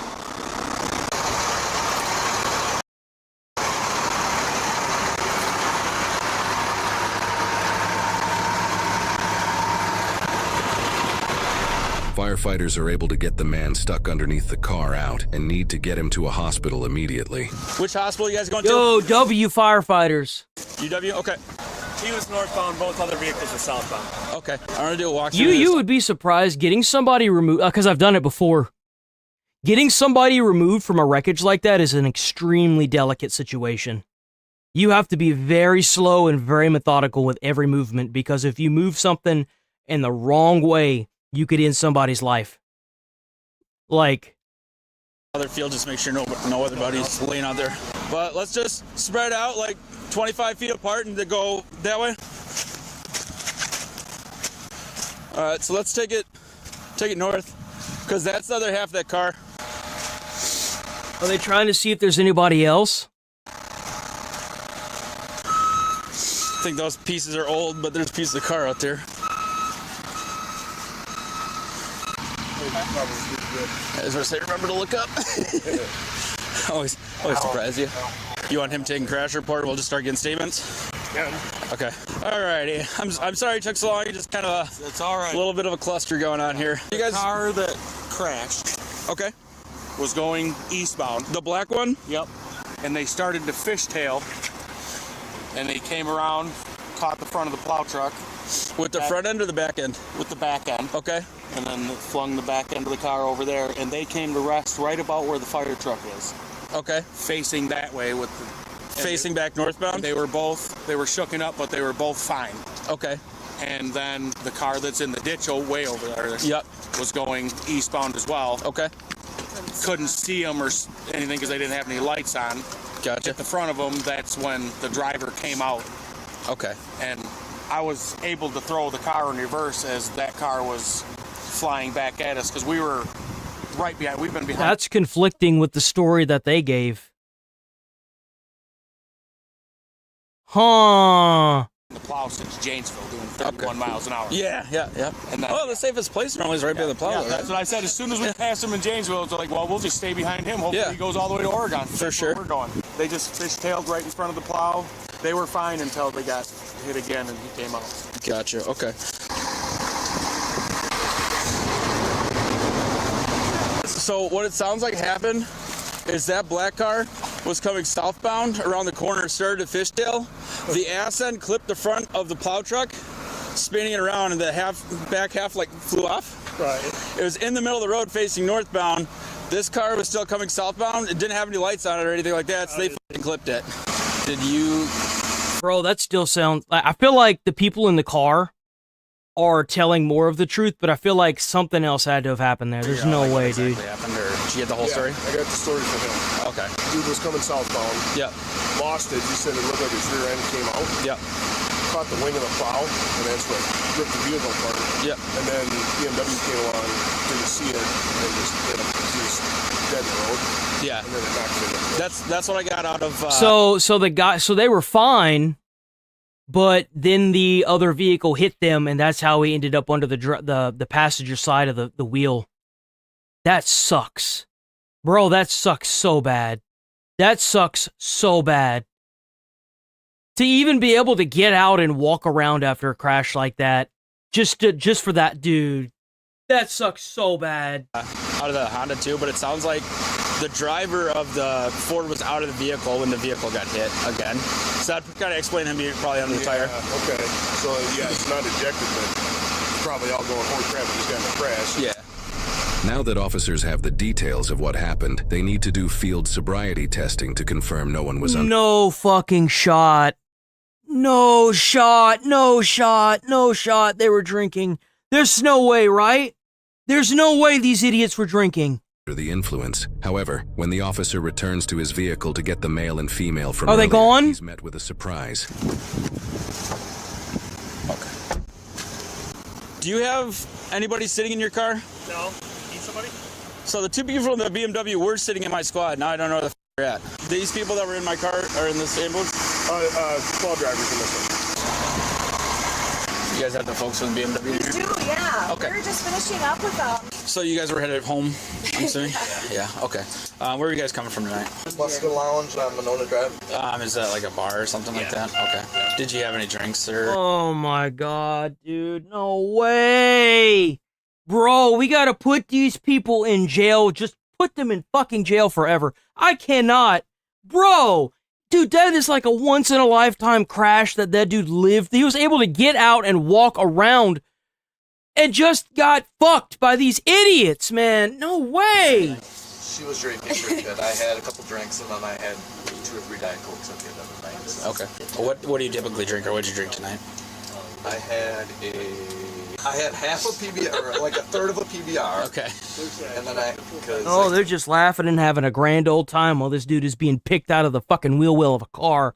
Oh my God, dude! If I was a family member, oh my, dude, I'm not even a family member, and I'm starting to see red. Like 1.5, like 5% alcohol beers. Okay. Do you feel like you're under the influence or anything at this time, or anything like that? Okay. Just kind of based on what's going on tonight, I'm going to ask that you do stainless field sobriety testing. And They're obviously drunk, dude, because he didn't even have his lights on. Wasn't even like. As long as you're good to go home tonight, okay? So if you guys are good, I'll have you step out, and then we'll go through that process real quick, and then we'll get you on your way, okay? I'm gonna try to get this with you as fast as possible here. The rain's coming this way. I'll have you face this way. Face this way, okay. Yeah, so the rain's not hitting you in the face, okay? Yep. Do you have any kind of like knives on you or anything like that? Nope. All right. So first part is an eye exam. Just look at the tip of my finger, okay? Mm-hmm. And follow in with your eyes only. Yep. Remember keeping your head. Oh, he's buzzed. There's no way. He's cooked. He's buzzed. Still. He's buzzed. There's no way, dude. Okay. You can see his head moving. Okay, so this next one's just a walking test, okay? Do you have anything going on with your ankles, knees, hips, injuries from the crash, or anything that would prohibit you from taking 9 steps heel to toe in a straight line? No. Okay. You're going to take 9 heel to toe steps in a straight line, and then 9 heel to toe steps on the way back, counting your steps out loud. So 9 forward, 9 back. Yep. All right, you may begin when you're ready. And I count them on as I go? Yep, count them, looking at the tips of your toes. Okay. 1, 2, 3, 4, 5, 6, 7, 8, 9.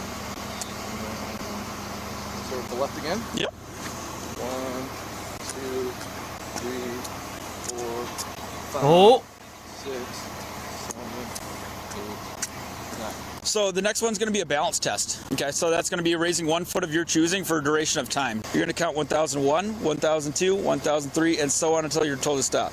When Sergeant Shower tells you to begin, you may begin the test. Go ahead and begin. Okay. 1, 2. Nope. Nope. Nope. Nope. Nope. Nope. That's not what he said. That's not what he said. 4, 5, 28, 29, 30. Stop. Okay. So the next portion I'm going to ask is a preliminary breath test. Yeah. Would you be willing to do that? Absolutely. Okay. Now this is going to be like blowing a balloon. What I want you to do is take a deep breath in and a strong, steady blow. Okay. You can go ahead. Hold it. Sure. I mean, he's gonna blow an alcohol level. All right. Deep breath in and go. Blow harder, harder, harder. Keep going. Keep going. Keep going. Keep going. Keep going. All right. You're good. It clicked. Perfect. All right. So you know the legal drinking limit in the state of Wisconsin? 0.08. Correct. Do you believe you're above or below that? I believe I'm below. Okay. I believe you're below also. I can't see it. 0.012. Okay. So obviously, like you said, you had a couple drinks about a couple hours ago. Yeah.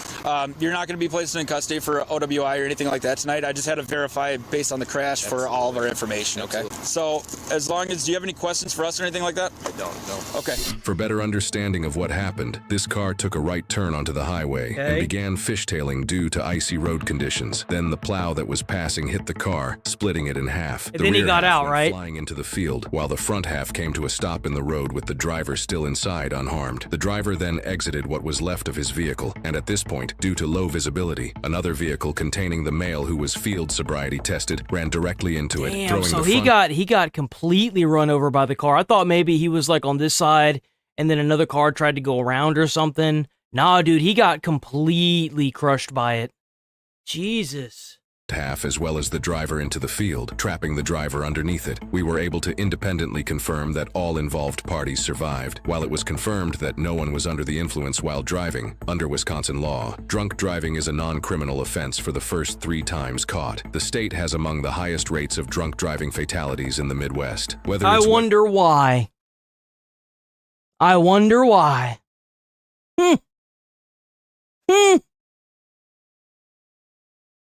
Other conditions or deciding to get an Uber, it's extremely important to drive responsibly. Isn't it like in every other state, if you blow anything, it's instantly you're under the influence? Like, what the fuck?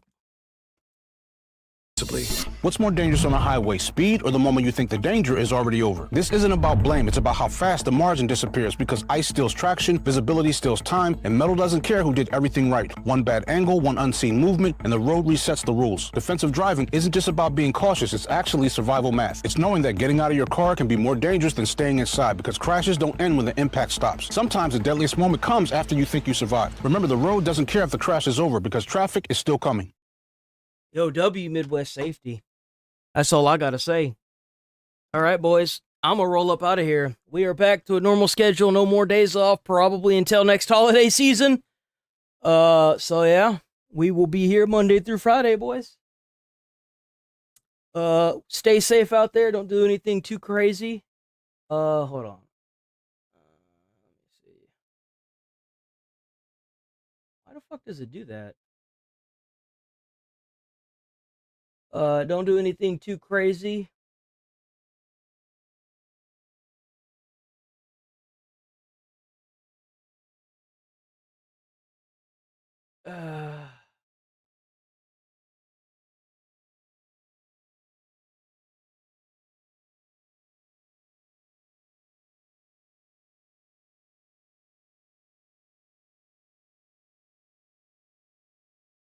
It just does not want to do it, huh?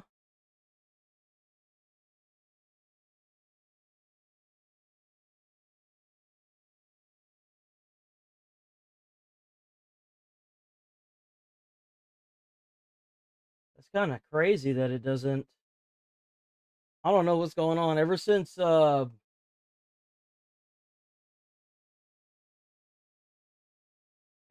changed out the TV, the music just doesn't wanna do what it's told.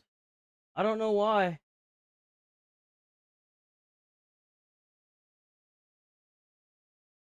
It's so weird. Huh. I don't even know if I can do anything about that. You know what I can do? Hold on. Yeah, we gonna roll up out of here. Just give me a second.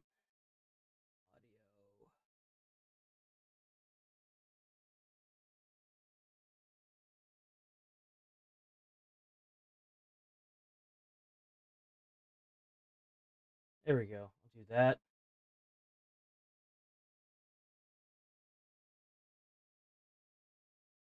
Really? Oh, bro, I can't with all this. This is too much. Never mind. I guess we're not going to do an outro anymore, unfortunately.